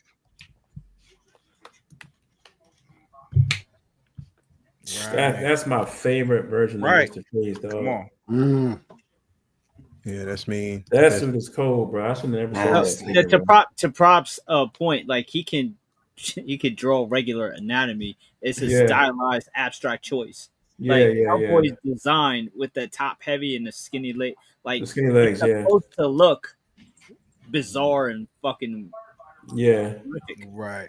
Right. Yeah, definitely, bro. Yeah, so he's definitely in that discussion. You know, I mean, want this version of Freeze in a live action, bro. Like the suit, Oh, everything, 100%. bro. With the radio voice. Oh my god, dog. Oh, Like yeah. the animation like spoiled us, bro. The animated series Yeah. spoiled us as kids, bro. Oh, because dude, for sure. now our levels of what these characters should look like on screen and how they should sound are Yo, like it sound fucking- like, right, bro? bro, through the roof, bro. Through the roof, man. And this character here blew me away, bro. yeah. Blew me away, man. Yep. I mean, Mm-mm. that's the thing is like you look for that level of creativity that kind of speaks volumes. And again, definitely think he's incredible, man. So definitely want to give him a shout out. I want to move on to this, man, because definitely this is something that's been, under a heavy discussion now for like the last week or so, since last week. Let's do it. And that's Jake Schreier, who is the director of the Thunderbolts, which has been highly received, has been so far rumored, and they said that the ink is almost, dry on this deal that he's going to be helming and possibly directing. They said basically the signs on this is that a lot of projects that were up and coming, he's turned down a lot of projects to make some space. I want to start. So, Roberticus, have you seen the Thunderbolts? Yes, I have. So, seeing the Thunderbolts and what he actually did with that, and I honestly thought it was an amazing film. Yeah, I thought I enjoyed it. Yeah, I thought they did a great job with it. The emotional beats were there. I felt myself getting emotional, bro. That scene, I'm telling you, bro, that one fucking scene when he was basically pounding, he was just pounding the void. Yeah, the void, yeah. And when they all came to let him know that he was not alone, bro, and he was just crying, I was like, oh, bro, like, just imagine how so many people in his position feel. And that's just in modern times when you just, you're dealing with anxiety and depression. And you just feel like you're so alone. All you want is that just, you want that reassurance that you're not. And that's what it was for him. And I thought that, Bob was the standout for me, bro. Just how he played the character was fucking incredible, bro. Yeah, he killed it. He added such a layer to that character that he made the Sentry believable. Yeah. And that I couldn't see anybody else playing that role. Yeah. I can't. Now just think about it. It was the boy from Stephen Young. Yeah, was gonna do it, bro. I can't see past Bob, bro. I can't, bro. I can't. So nobody else, bro. Yeah, Alberticus, I want to ask you, bro. And again, knowing the X-Men run, and what in my opinion, I think that this is a great choice. If done well, I think it's a great choice with the writing. They said basically they already have a writer, and the writer has already been penning this and almost done with the script. So I think that this going into this, and I think he's proved that how he basically took these characters. These were like B, C characters that no one was really checking for, and how he made them important. Like he took, he took a character like U.S. Agent and a character that we absolutely hated, and they kind of just toyed around with from Falcon and the Winter Soldier. Yeah. And they really added layers to this particular character in this movie. Like, okay, yeah, he is part of a team and it makes sense. Mm-hmm. But what do you think this choice to direct the X-Men, and you think that he would be a great choice for it? I really did like the themes of togetherness. Relying on others around you, having a common bond through trauma, negativity, and just bonding over those things and coming together, fighting past your differences.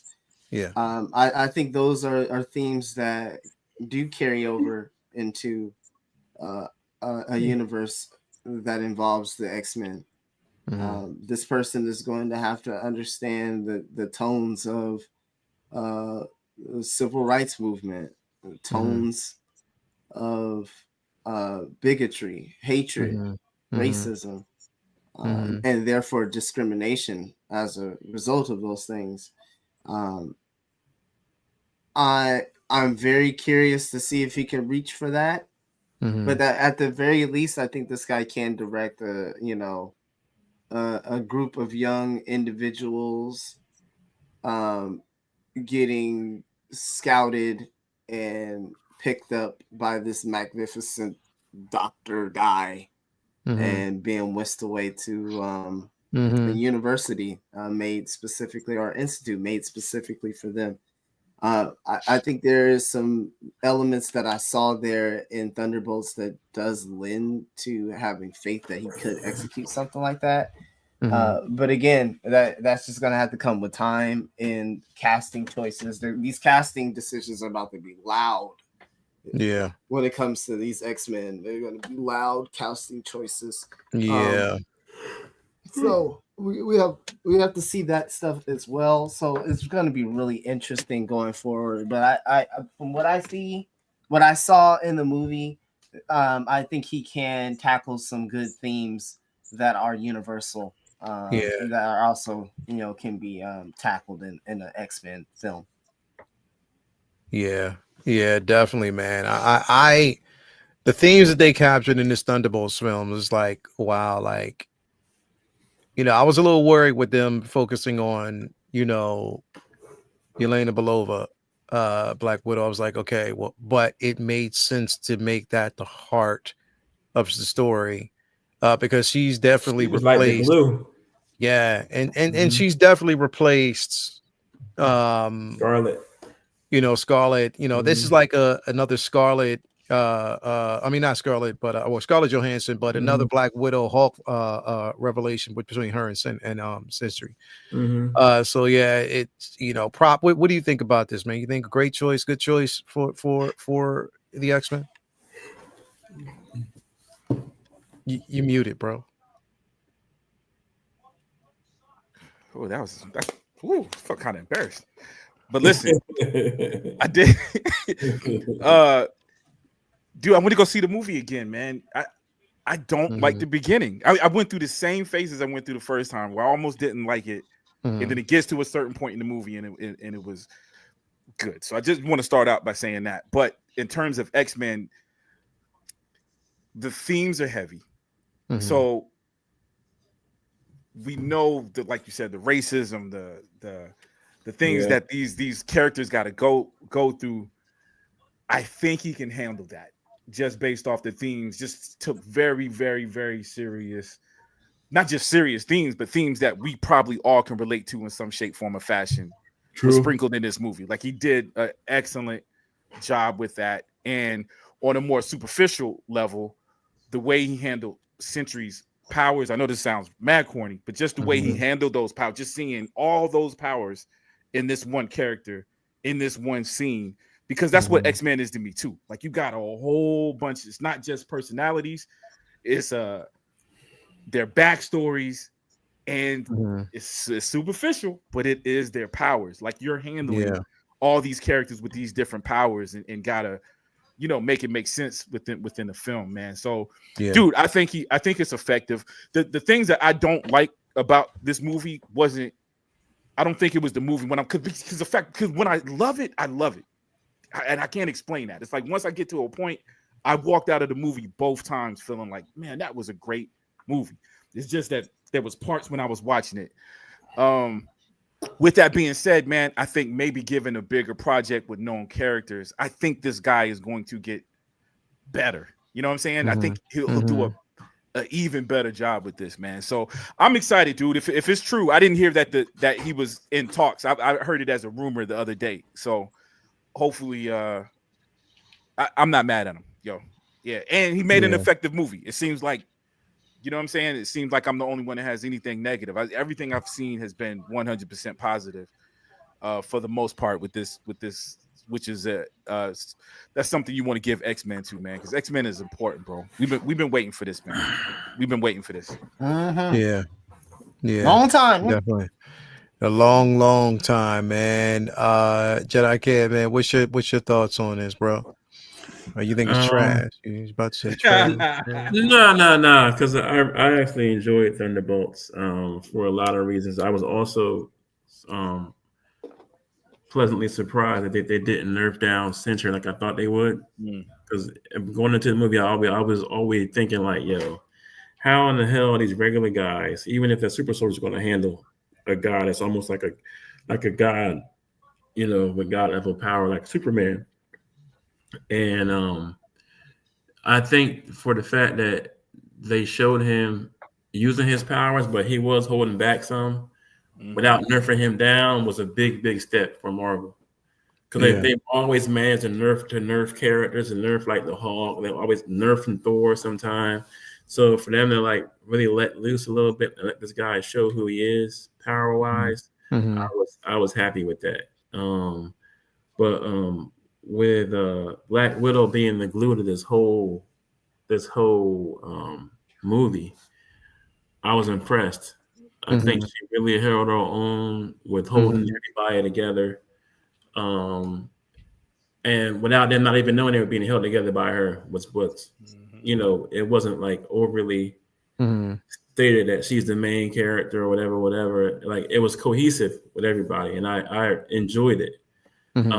So I have faith that if he is the one that's going to do the X-Men, I think he can handle deep subjects, especially with like racism and bigotry, because seeing how he handled the Century's abuse as a child, man, those things were heavy, bro. Like, I mean, even with Yelena's first test with with the Red Room. Seeing her kill her friend over and over, like, damn. Right. Yeah. Like, what the hell? This baby went through a lot, even before she got, so to see him. You know what? Issues. Yeah, I thought the one thing that I thought they were going to touch on, which I'm glad they didn't. I'm glad there wasn't like a flashback to her and Natasha. I'm glad that they touched on something completely different. They could have went that route, but they didn't. And I'm glad that they did not. But I think that was a good choice. I think people did want to see that. Just a little bit of her missing her. Well, we all know she misses Natasha. Yeah. But to see how she became okay with the fact that her sister is gone.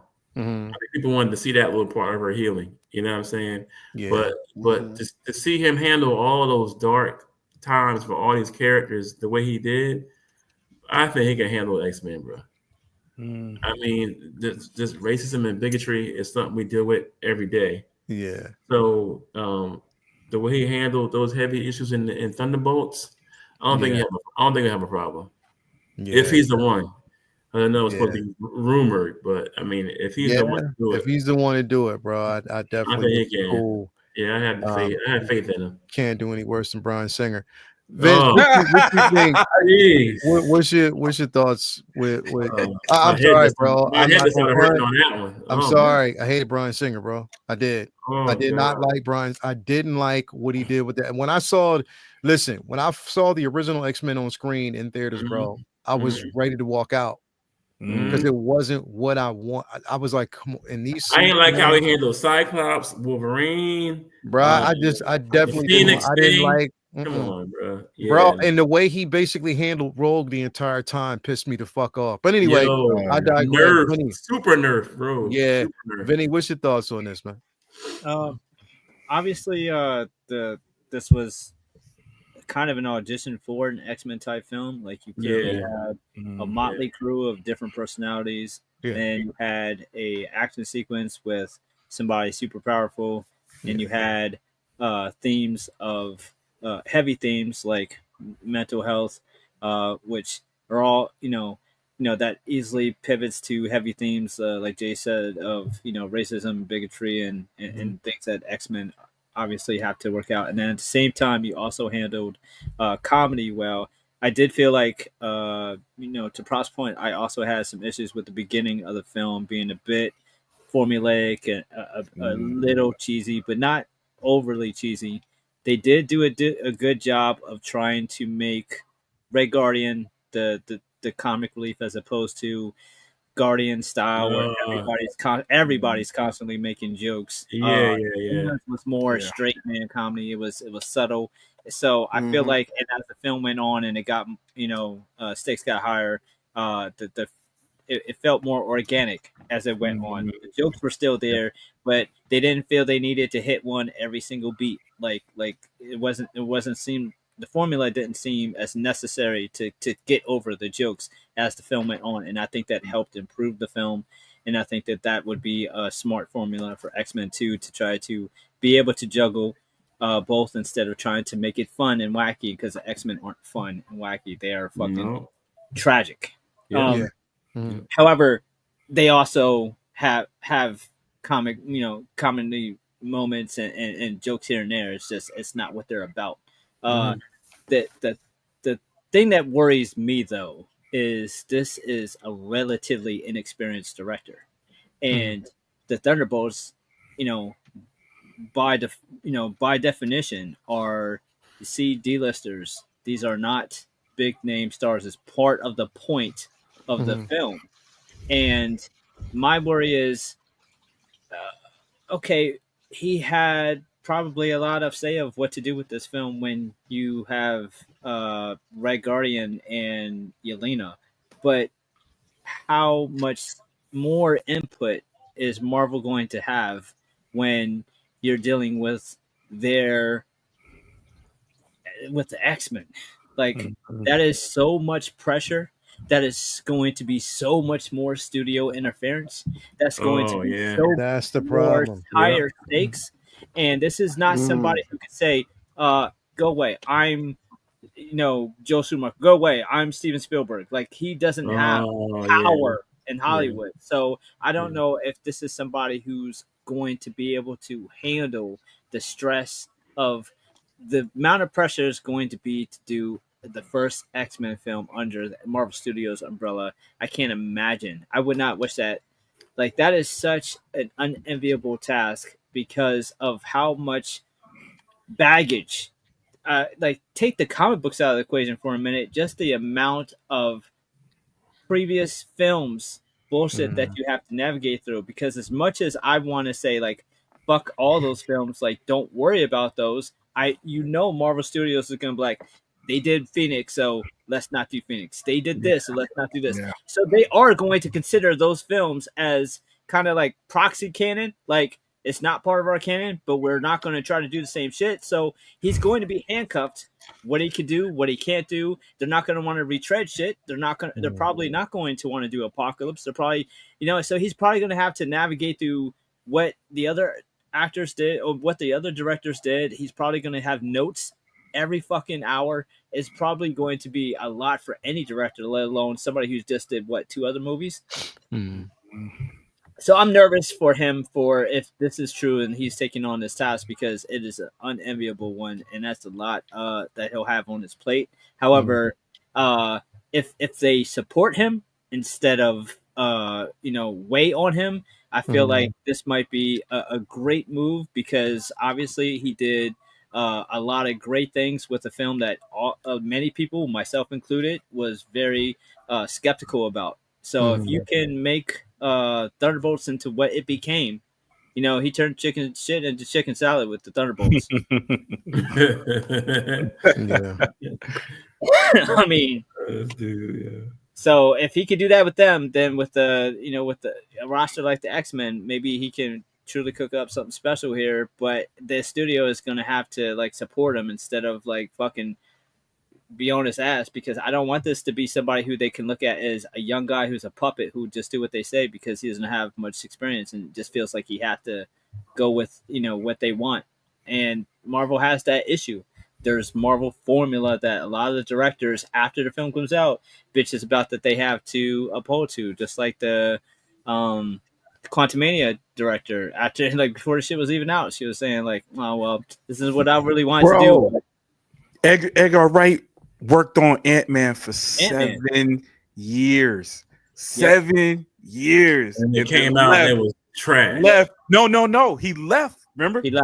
He left because they was, it's got to be this way. He worked on that movie for 7 years. A lot of it, ain't gonna go into that, man. But that was the worst story that I heard. 7 years of his life. Oh, I didn't know that. To get this thing, and then the he ended up parting ways. Guy's incredible too. Like, well, a lot of his work, the costume design, a lot of it. You can see him in. Oh, he didn't do Quantumania. No, I'm talking about the first Ant-Man, Ant-Man 1. Oh, the first one was Ant-Man 1. Yeah, Ant-Man 1. Yeah.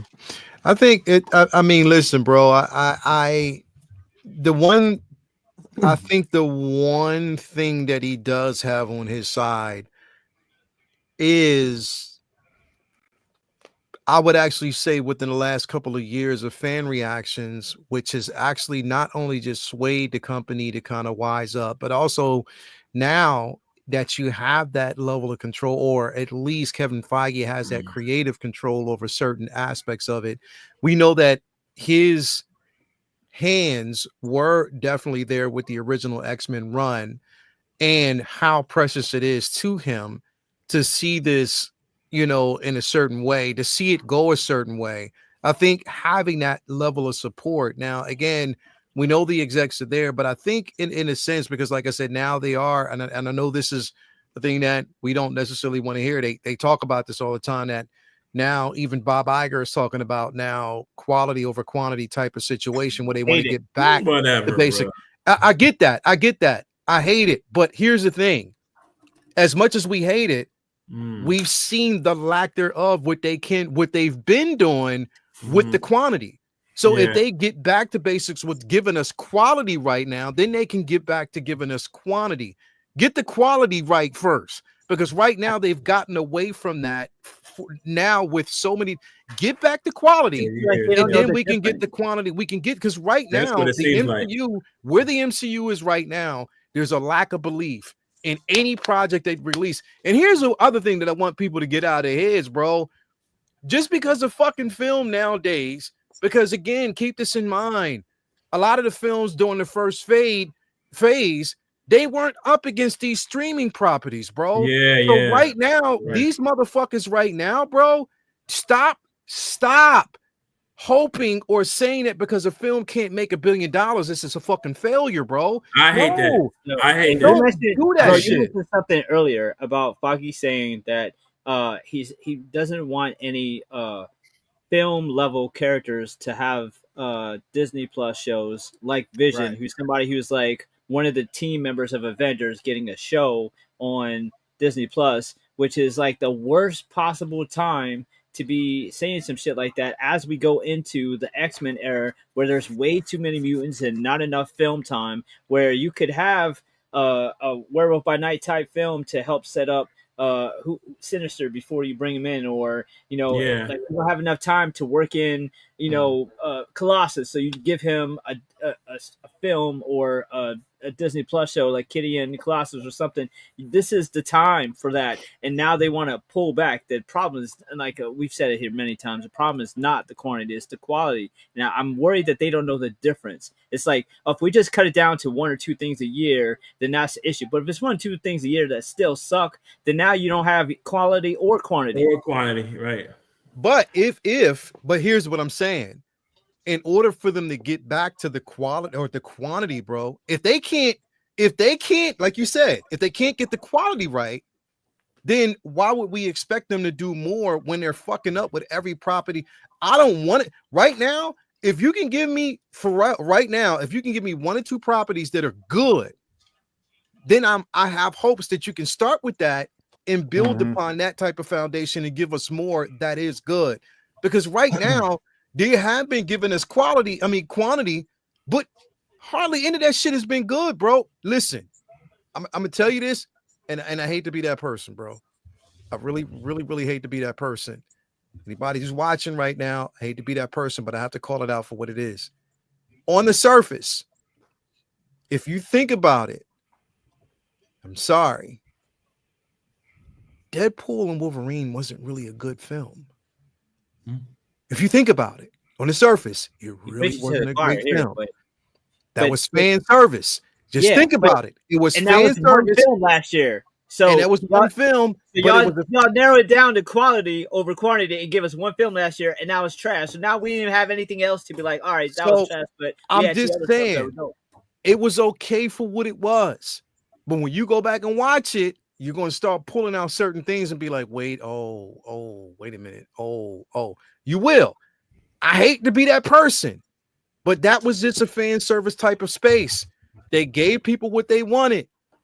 But now I want you to get away from the whole fan service type of situation, get away from that shit, and give us a good story with the characters that you basically have without trying to throw in people that we remind us of who was and start where you are right now, because you can do it, bro. They can do it. But again, they just gotta narrow it down and get get the writing fucking tight. That's just what I believe. Get that shit tight first, and then start giving us quantity. Because I'm telling you, what I think hurt and what they don't want to basically admit, what I think would hurt the film industry, would hurt the MCU, was these fucking streaming properties, bro. I'm sorry, it did. It hurt it. Yeah, I agree with that. It hurt it because here and then when you started introducing a day-and-day release at that time, and then on top of that, when you basically started talking about, okay, these 45-day releases, and then after that, it's going straight to VOD or it's going straight to streaming, bro, you're not giving it space to breathe and earn the money that's needed to support some of these other things. These streaming properties, bro, have hurt the film industry, and they don't want to fucking admit that shit. But it has. It really has. It hurt the movie going experience because now motherfuckers ain't going to the theater because they're like, you know what? That shit's going to release in 45 days. I'll just wait till it hits its streaming property. I'll wait. What they need to realize, though, is that those streaming releases, that might deter from the film, but it's making them money on subs. So if you're making money from your,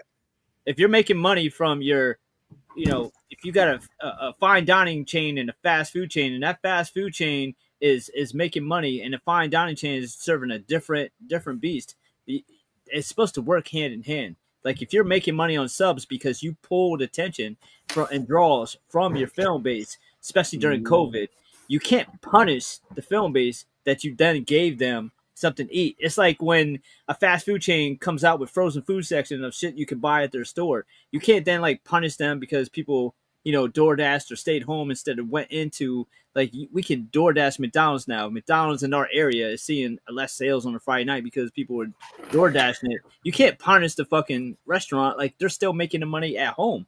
Why does that not go towards the bottom line? Because if the bottom line is, all right, we made money because it's at home versus the theater, why are you punishing the theater? Like, that's not their fault that you put it on streaming. All that money that you made from VOD and renting and the subs, that's supposed to count towards supporting the next film. That's supposed to all count together. If a film makes $100 million in the fucking box office and then comes out on video and makes $50 million in DVD sales, that used to mean, oh man, this shit made $150 million. Great. Now it's like, oh, it only made $100 million. No, it also made all that money on physical media sales. That's supposed to count. Nah, Vinny. Why it's such a negative. I'm gonna tell you why. So it's different. Physical media would make that money, right? Like famously, my boy Matt Damon broke that down, right? You used to be able to make these small movies.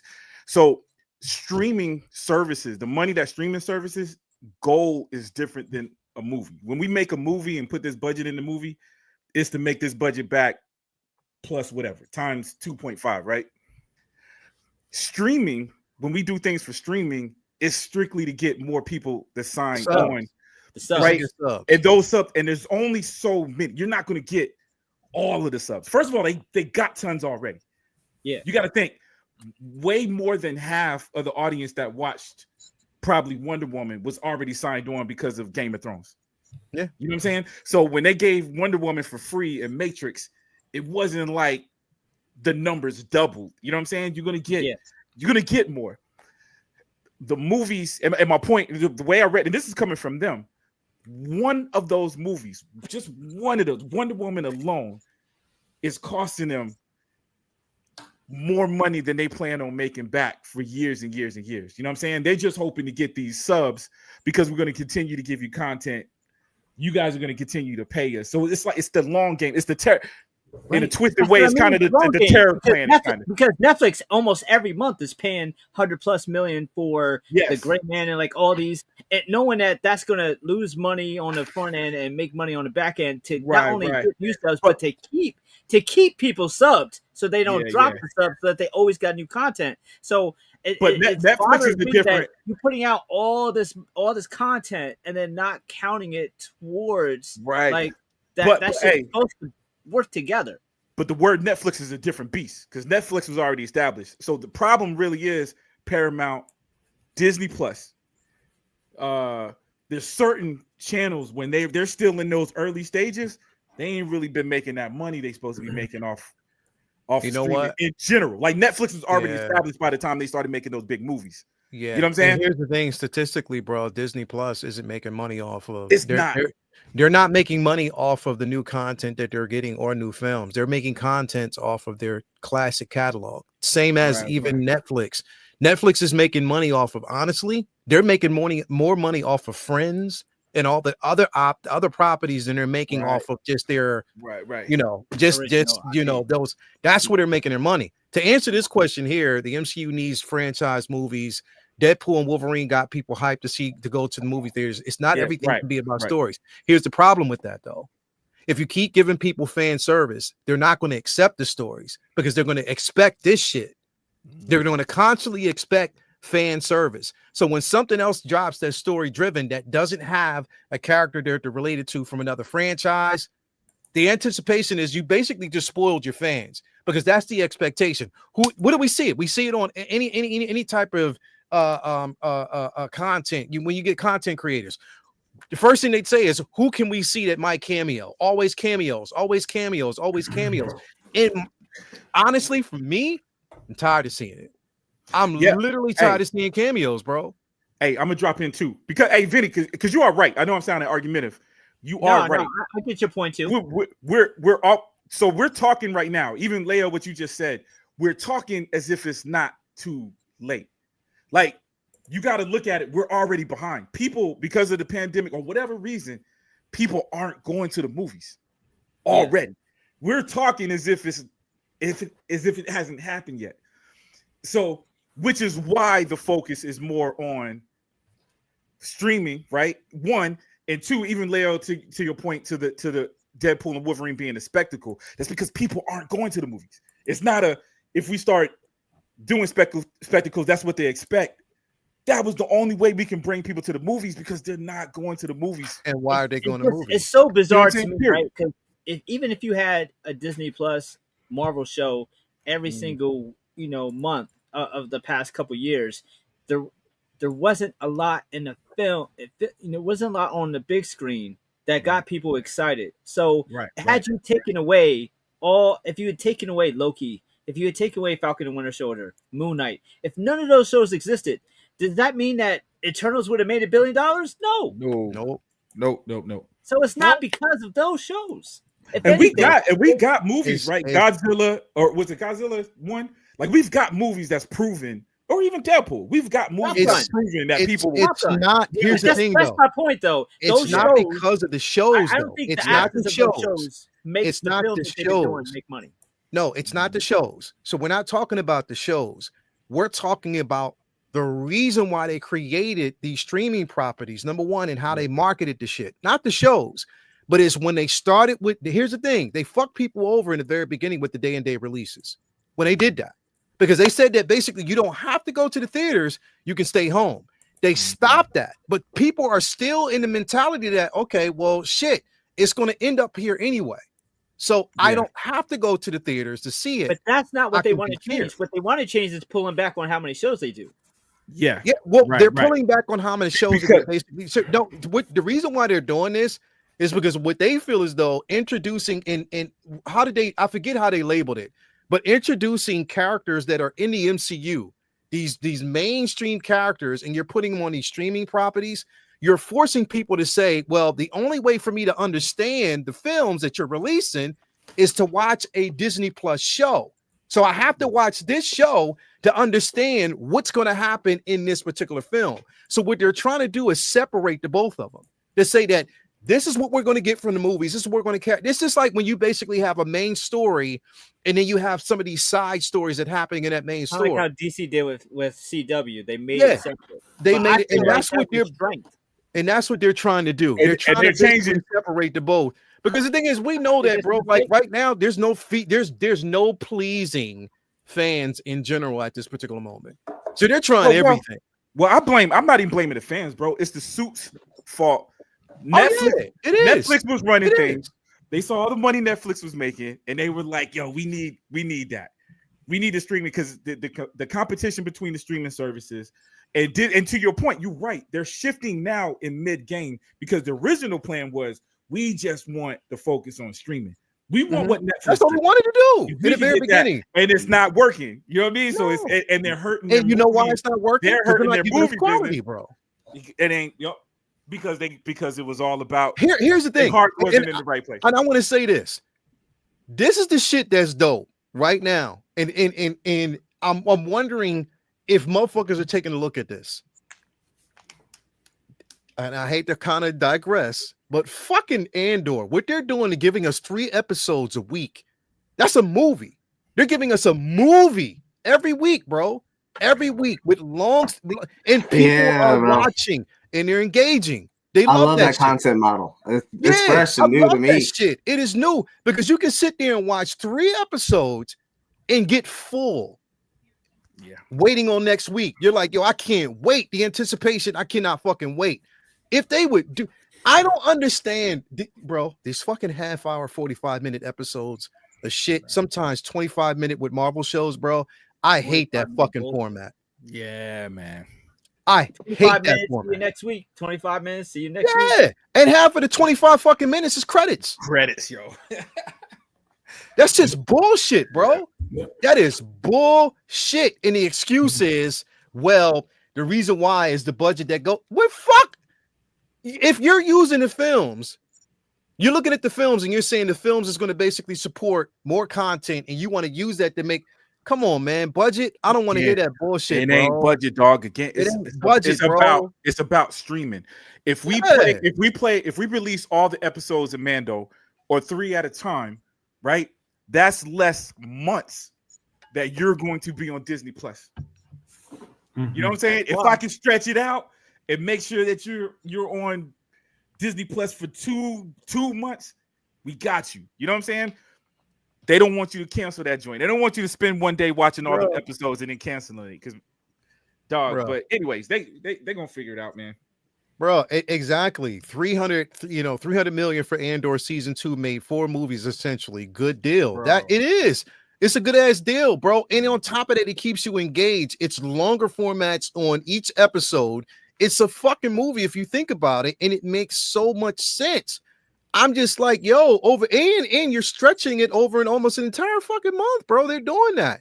So if they can do that and make it successful, if Star Wars can give us, and here's the thing, but I'm gonna save this discussion for Wednesday, Vinny, because I want to have this discussion about Andor, how this shit, the impact that this is going to have on the Star Wars universe and the expectation going forward, bro.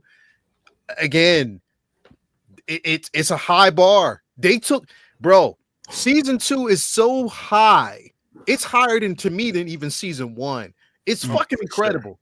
So it for sure, bro. And I'm like, yo, if you can see the success in that, giving us longer episodes, you're not. And the thing is, the fans are extremely vocal about that shit because that's why you've been unsuccessful with certain properties, bro. It hasn't fucking worked. I thought they were going to do it with Daredevil, and they went back to the same bullshit. Yeah, and it was, and bro, almost. Here's the thing, Vinny. You know what's sad, bro? And I'm explaining. You know what was sad, bro? Netflix Daredevil. Every season, I went back and watched that shit over and over again. Yeah, man. I did.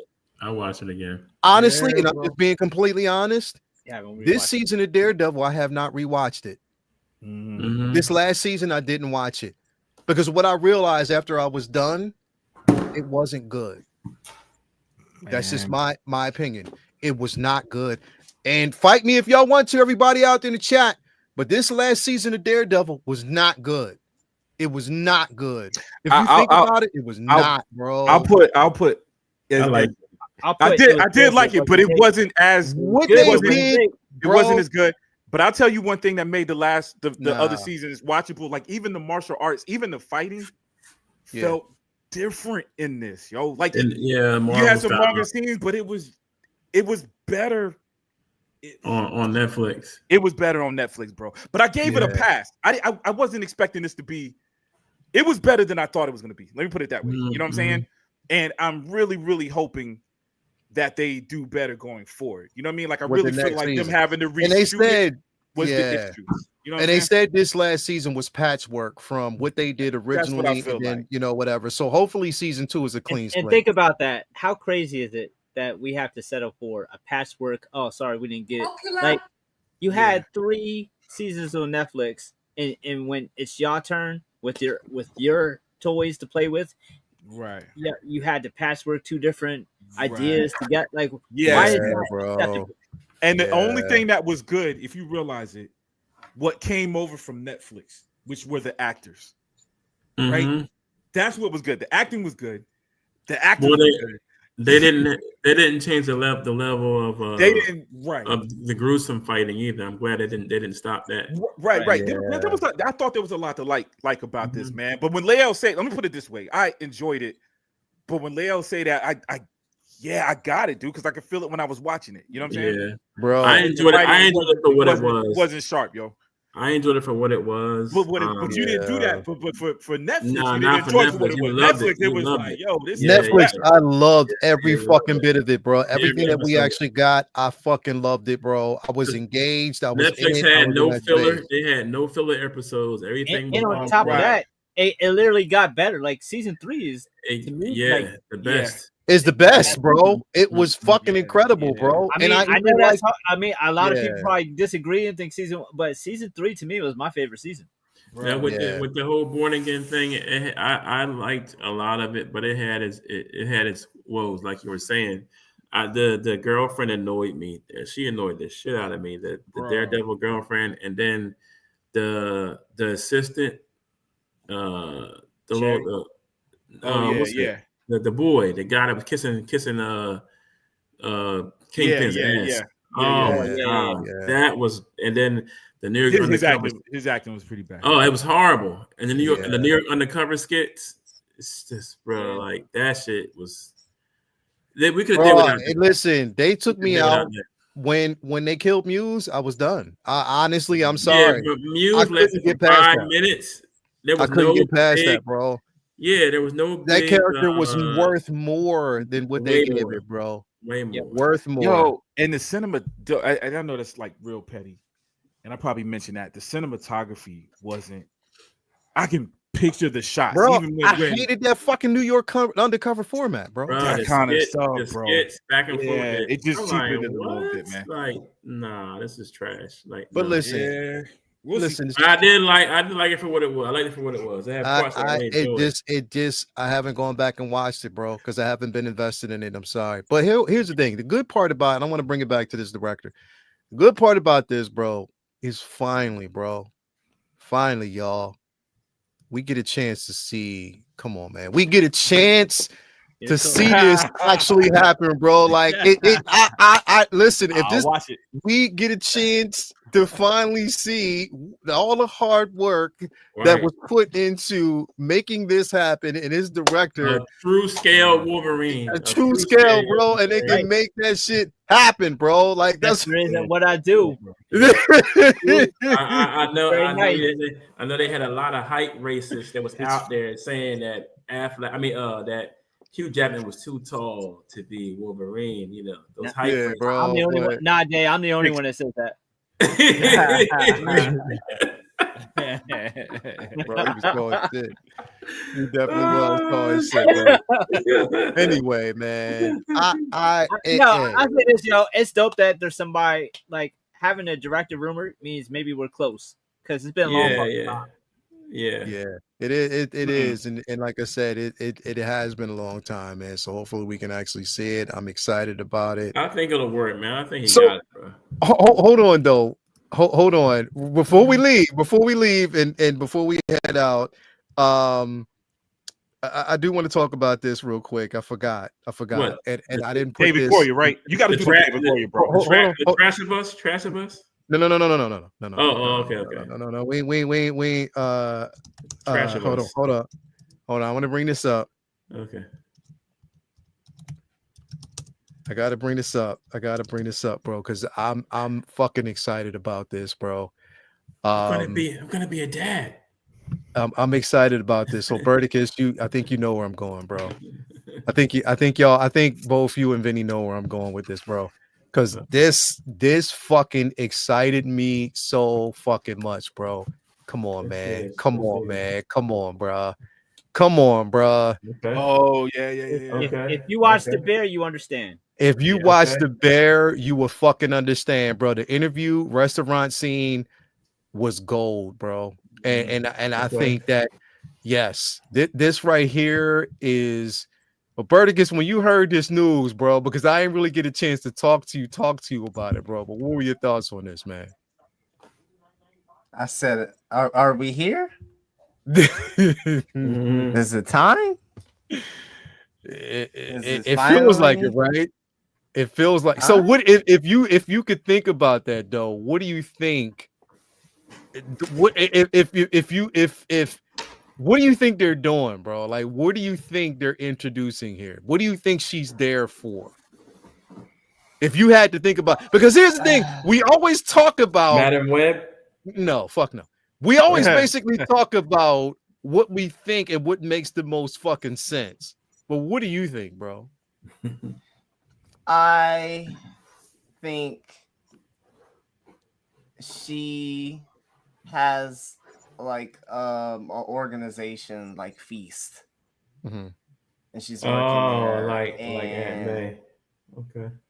Oh, you trying to keep it with the cooking thing, with the Aunt May thing, Feast. So she's gonna be in the kitchen cooking stuff like that, right? You'll see that. It'll be a wink. It will be a wink for the Bear Watchers. I think Peter, as he's working through the city, is gaining more allies, but he's also seeing what normal, ordinary people are doing to change and affect change in the city. Finds this place and he says, "Hey, I have a young son." And Miles' mom. Yes, okay. You're going the right. I was like, where's he going? Miles' mom. You're not gonna say Miles' mother? Miles' mom. He took the long route to it. He said it. But it's smart because that's what they're gonna probably fucking do. They don't want to make it blatant. Yeah, Miles' mom. Right. Because remember, we didn't find out about MJ until at the end of, Homecoming. We didn't find out about the branding there. You know what I mean? So in a roundabout way, they might be doing. It's hard though because I don't have faith that they would do this. I don't want to give them that much credit. That'd be the easiest. I agree. Road. The easiest road to Miles would be have her be a cook at Feast. You got the nod to the bear, but then you got an amazing actress that can play Miles' mother in a heartbeat with her eyes closed. It's a weird announcement. You've already established the child. The child has already existed. Yeah, they already said about he said the Prowler said his nephew Miles. Mm-hmm. Well, yes, like somebody. What about? And that was in the second Spider-Man movie. I think you said that. First one. Yeah. The first one. The first one. Yeah, okay. The first one. Okay. Bro. Yeah. It could be Rio's mom. It could be Rio. Yeah. Uncle Tovar said that. Mm-hmm. So I think there will be a connection there that will set up things because they don't necessarily have to do the ultimate route where he comes from another universe. Yeah. He'd be right there in Brooklyn. I would think it would be awesome just to have to pace things out, but to give Tom Holland some training wheels. Mm-hmm. Oh, yeah. Is if this is the young kid, he's still young, nothing happens to him, but he goes off into Secret Wars and sees a future version of that child as Spider-Man and is working along with him, takes that experience to grow this young man, then we get the origin story, bada bing, bada boom. Yeah. So you can kind of twofold it. You can give us some of it now. We can see him, and then it is just like just wait for his own movie, and then it'll be like boom, or wait to see him in the next. Too easy for Marvel. Yeah. Slam dunk, but slam dunks. Mm-hmm. Too easy. Yeah. So I mean, definitely something that's interesting to see. Vinny, do you think? Because, like I said, you're always that person that bridges reality with optimism. You bridge reality with optimism. The dream killer. Yeah, like you like. You like to be that. Dream do you think? Wise man once said, "Nah." Do you think they would again, I gotta keep this in mind, bro. Y'all, we're talking about a franchise that Sony owns. Thank you. Let's come back to reality. We're talking about an Emmy award-winning actress who is put on masterful performance after masterful performance on The Bear. She has acting chops for days. Mm-hmm. She has like the solo ep with her and Bernthal in the interview at the diner was my favorite episode. The whole run. This is such a powerful and credible woman, and obviously it makes sense for everybody to be optimistically hoping that hey, maybe this is an introduction to Miles to be his mother. And considering the fact that we're working with Sony here, this will probably be the wacky next door neighbor. Oh God! Right. You're right, bro. Yeah, bro. You're right. Or they might basically have her owning a bodega or something like that, bro. Or she'll be think about it. His May dean is at the dead, college. Right? May is dead, and watch her be like the neighbor who he can talk to. Yep. As a mother figure, not even fucking Miles' mom. The dean at the college. They can even with that. I still have hope. They can still be like, "Oh yeah, I got a nephew." This is true. Yo, think about it. They're not even done the animated movie. I don't think I don't think they want to bring Miles into live action. I don't think they know how to bring Miles into live action. I don't think they. I don't think they've even thought about it. I think that Sony probably won't even try or give them the okay until they finish with the Spider-Verse joints, and then once they do, maybe. But if they are going to, Sony is fucking greedy and selfish and retarded. Yo, they're going to do it on their terms with their film. They're not going to let Miles debut in a Marvel produced film. Nah, it's the same way they don't know how to do Blade. I mean, they're not gonna let they're not going to give Miles to a film that they're working with Marvel on. In my opinion, I could be wrong. Hopefully, I'm wrong, and everybody's optimism comes to fruition. However, I'm just speaking off experience here.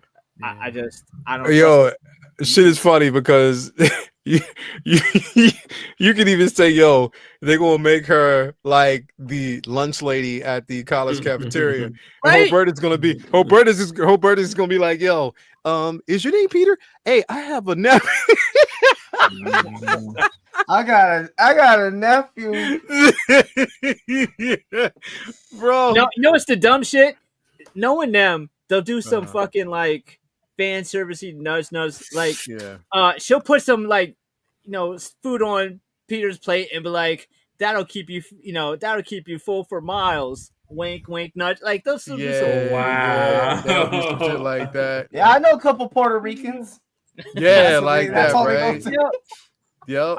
Were you on the prowl for something to eat? Come on, like the prowl, bro. Just be dusting.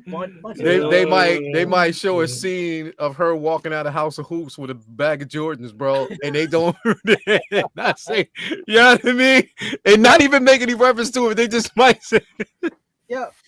That's for her nephew. Her nephew Miles. Her nephew. My husband brother, he be smoking weed and robbing banks. He dead now though.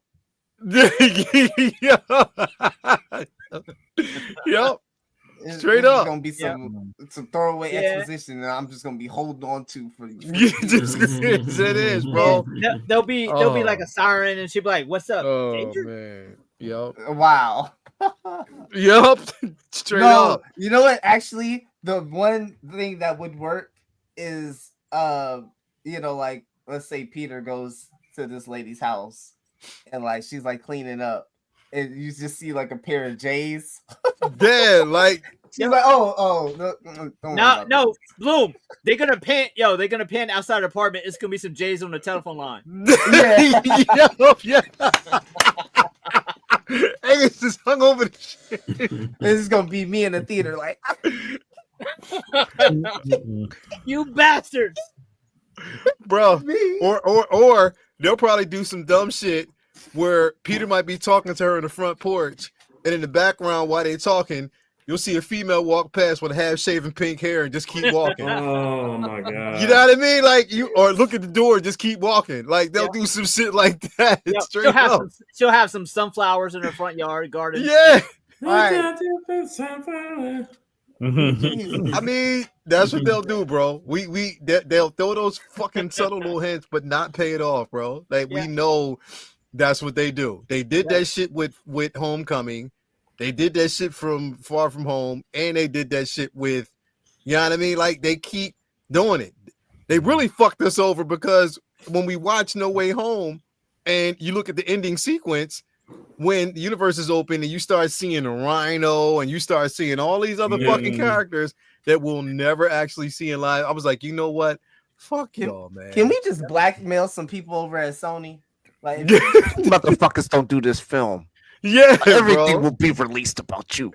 Yeah, bro. Because I don't know what the agreement was. I know it sounded sweet. The idea sounded sweet once they were like, man, can we get Toby? Can we get Andrew?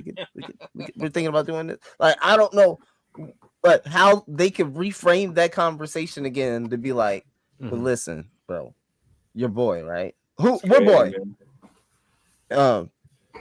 Miles. What about him? We want to get him in the MCU. $50 million.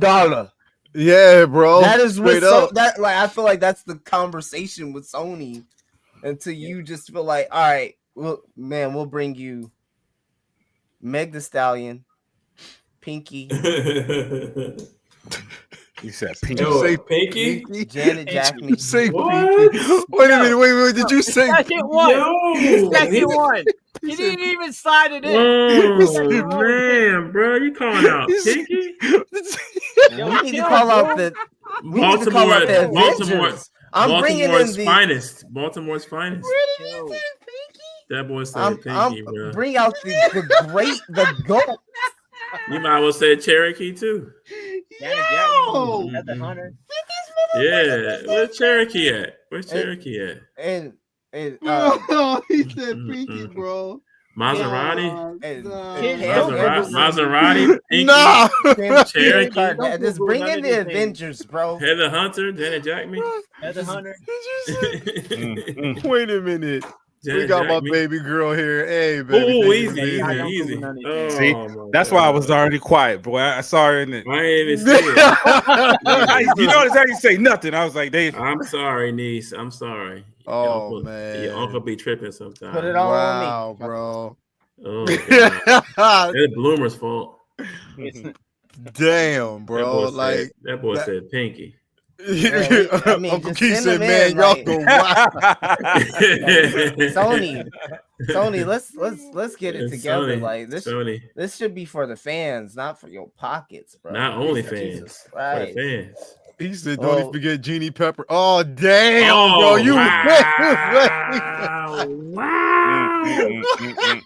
Yo, adolescence was on point. Damn, bro. Went to the vault.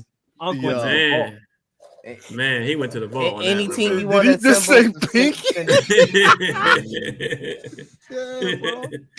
Damn, bro. The one with the tan lines? Pinky?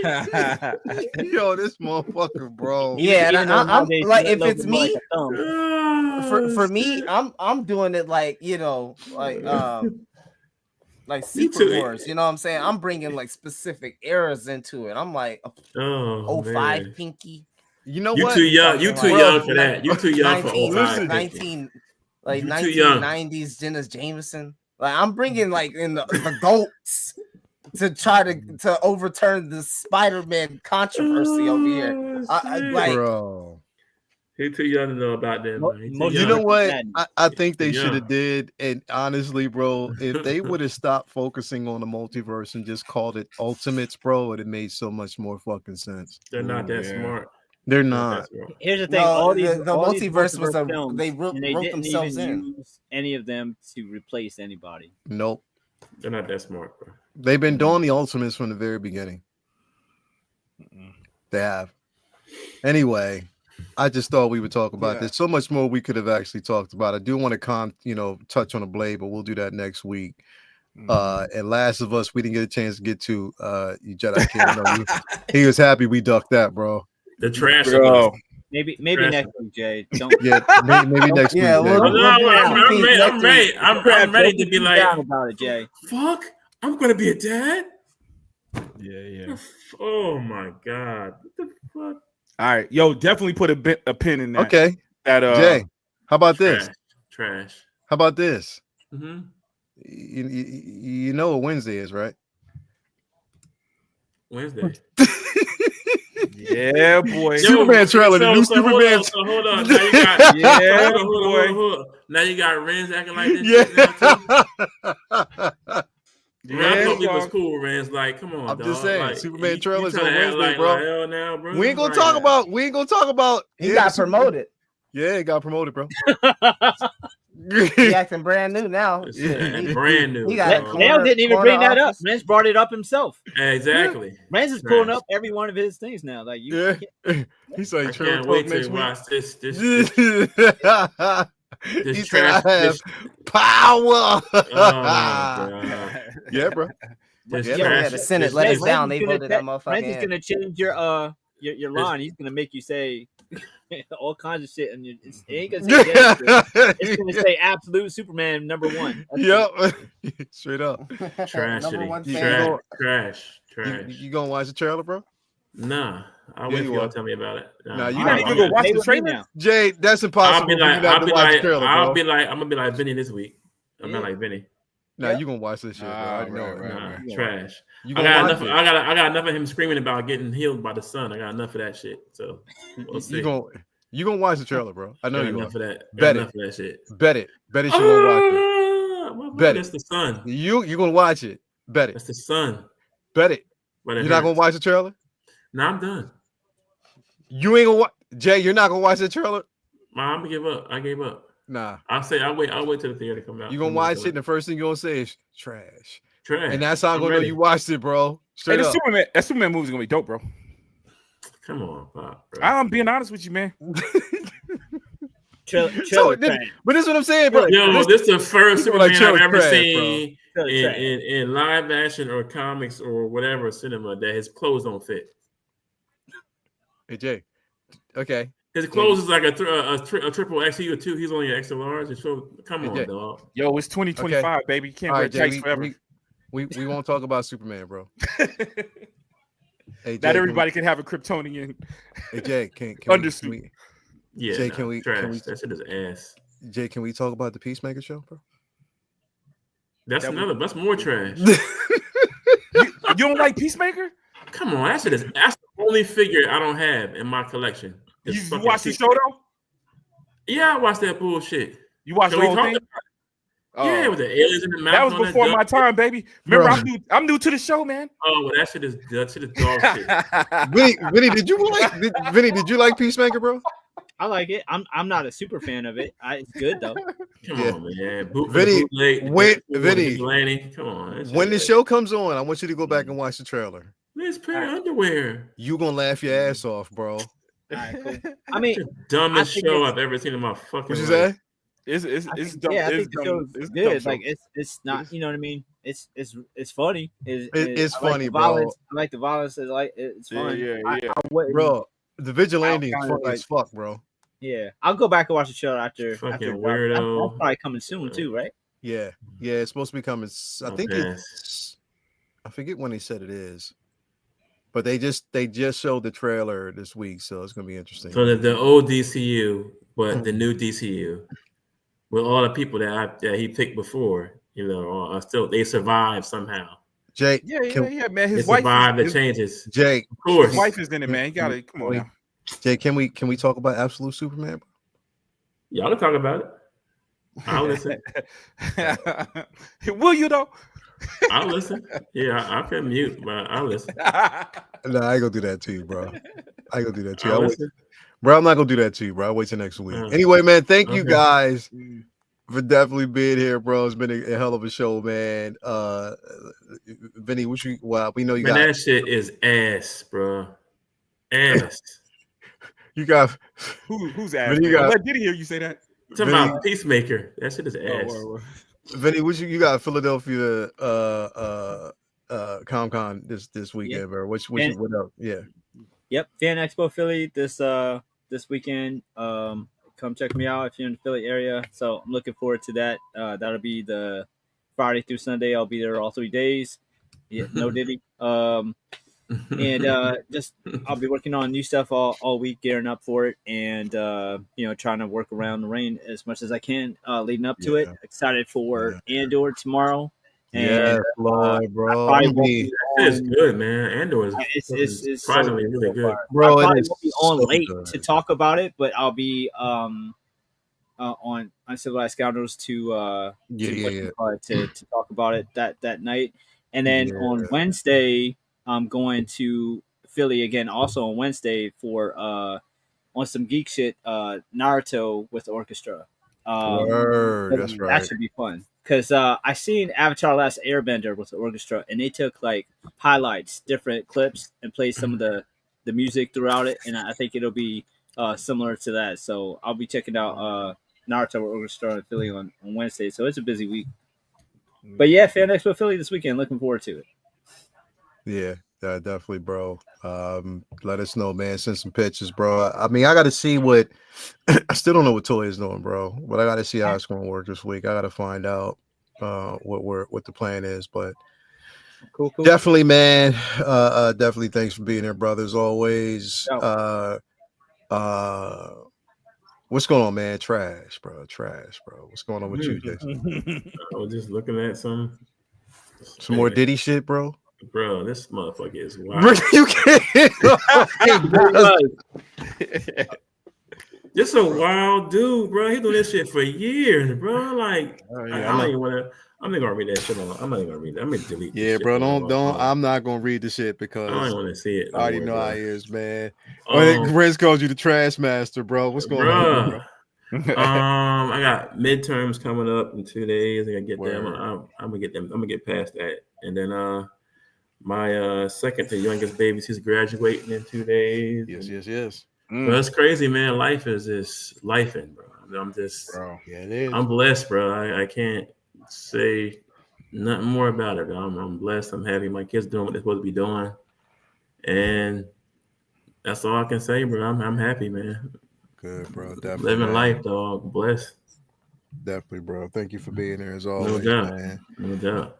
Definitely, man. Prop, man. What's going on with you, bro? Yeah, man. Nothing, man. Got a couple of videos. Got my flash in that I pre-ordered June of 2023. Finally arrived. How is that, bro? I got that sitting waiting to pull the button on it, bro. And bro, is dope. The only thing is these wrinkles. They're gonna mess the suit up. Dog, yo. Yeah, I bit the leg, and the wrinkle is still there right now, yo. Damn, bro. I did it. I got it on camera, man. But the figure it's in this little museum pose, man. He looks good, man. Why they do that to that suit, bro? They should have had that suit. They got a flash figure that you can't bend the legs.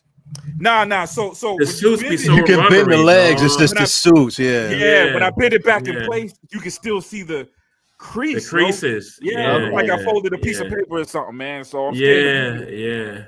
Did you stretch it? Did you stretch it out just to kind of see if it you know what? I didn't.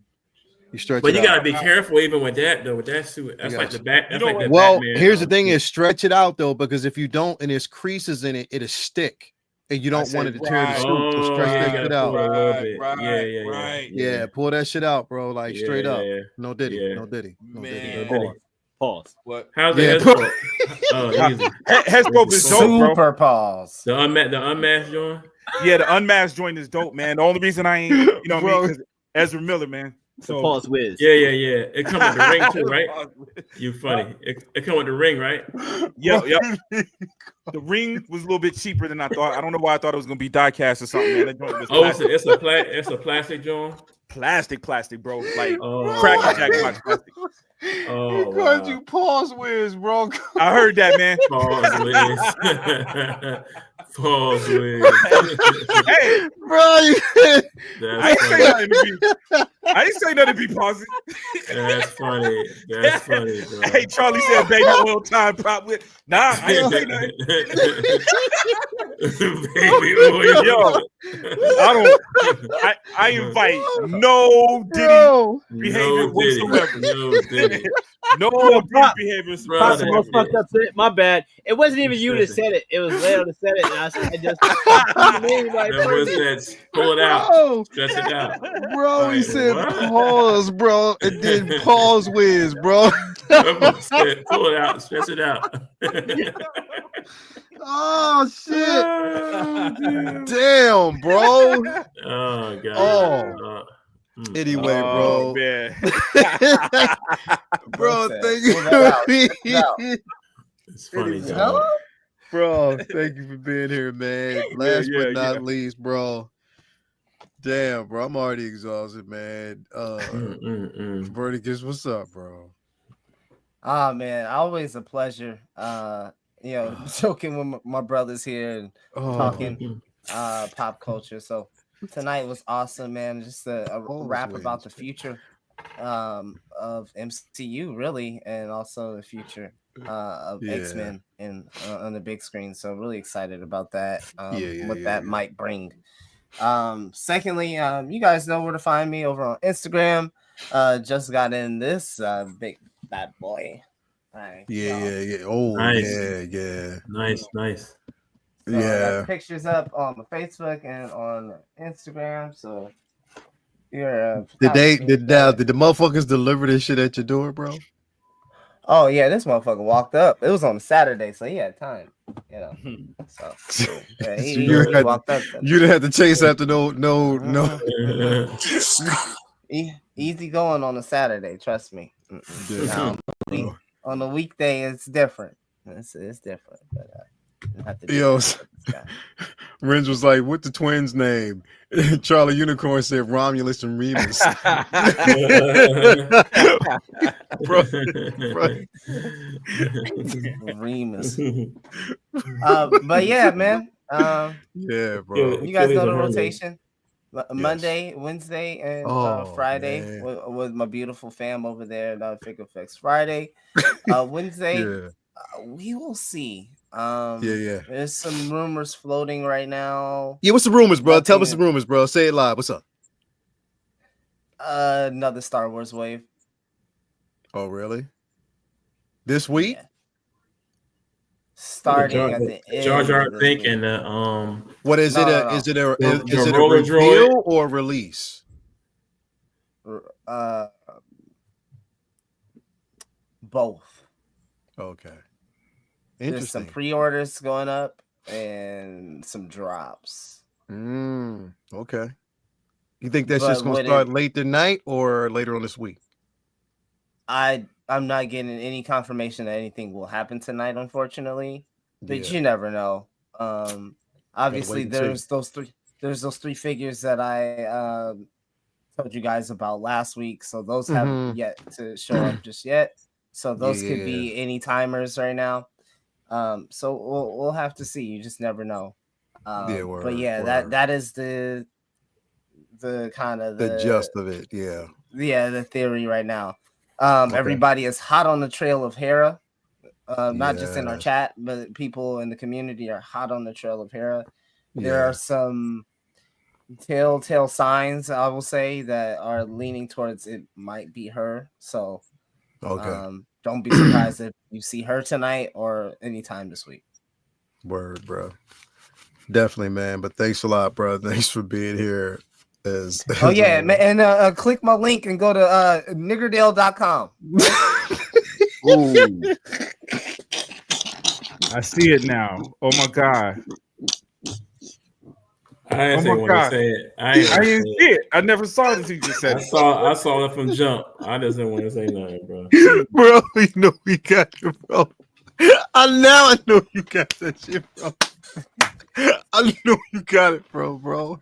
Now I know. It was fucking horrible bosses, bro. The boys had to, but they had to pay for the shower. The three boys. He was like, "Excuse me." Excuse me. Like, you want to see the name of that? It's like, what's it? It's called Nick or Dale. That's all three of us together. It's like, he said y'all might have to change that name. You sure it's his name? What about Dale and Nick? I have to change that one. Well, I'm the one that came up with the idea, so that's why my name is first Nick. Hold up.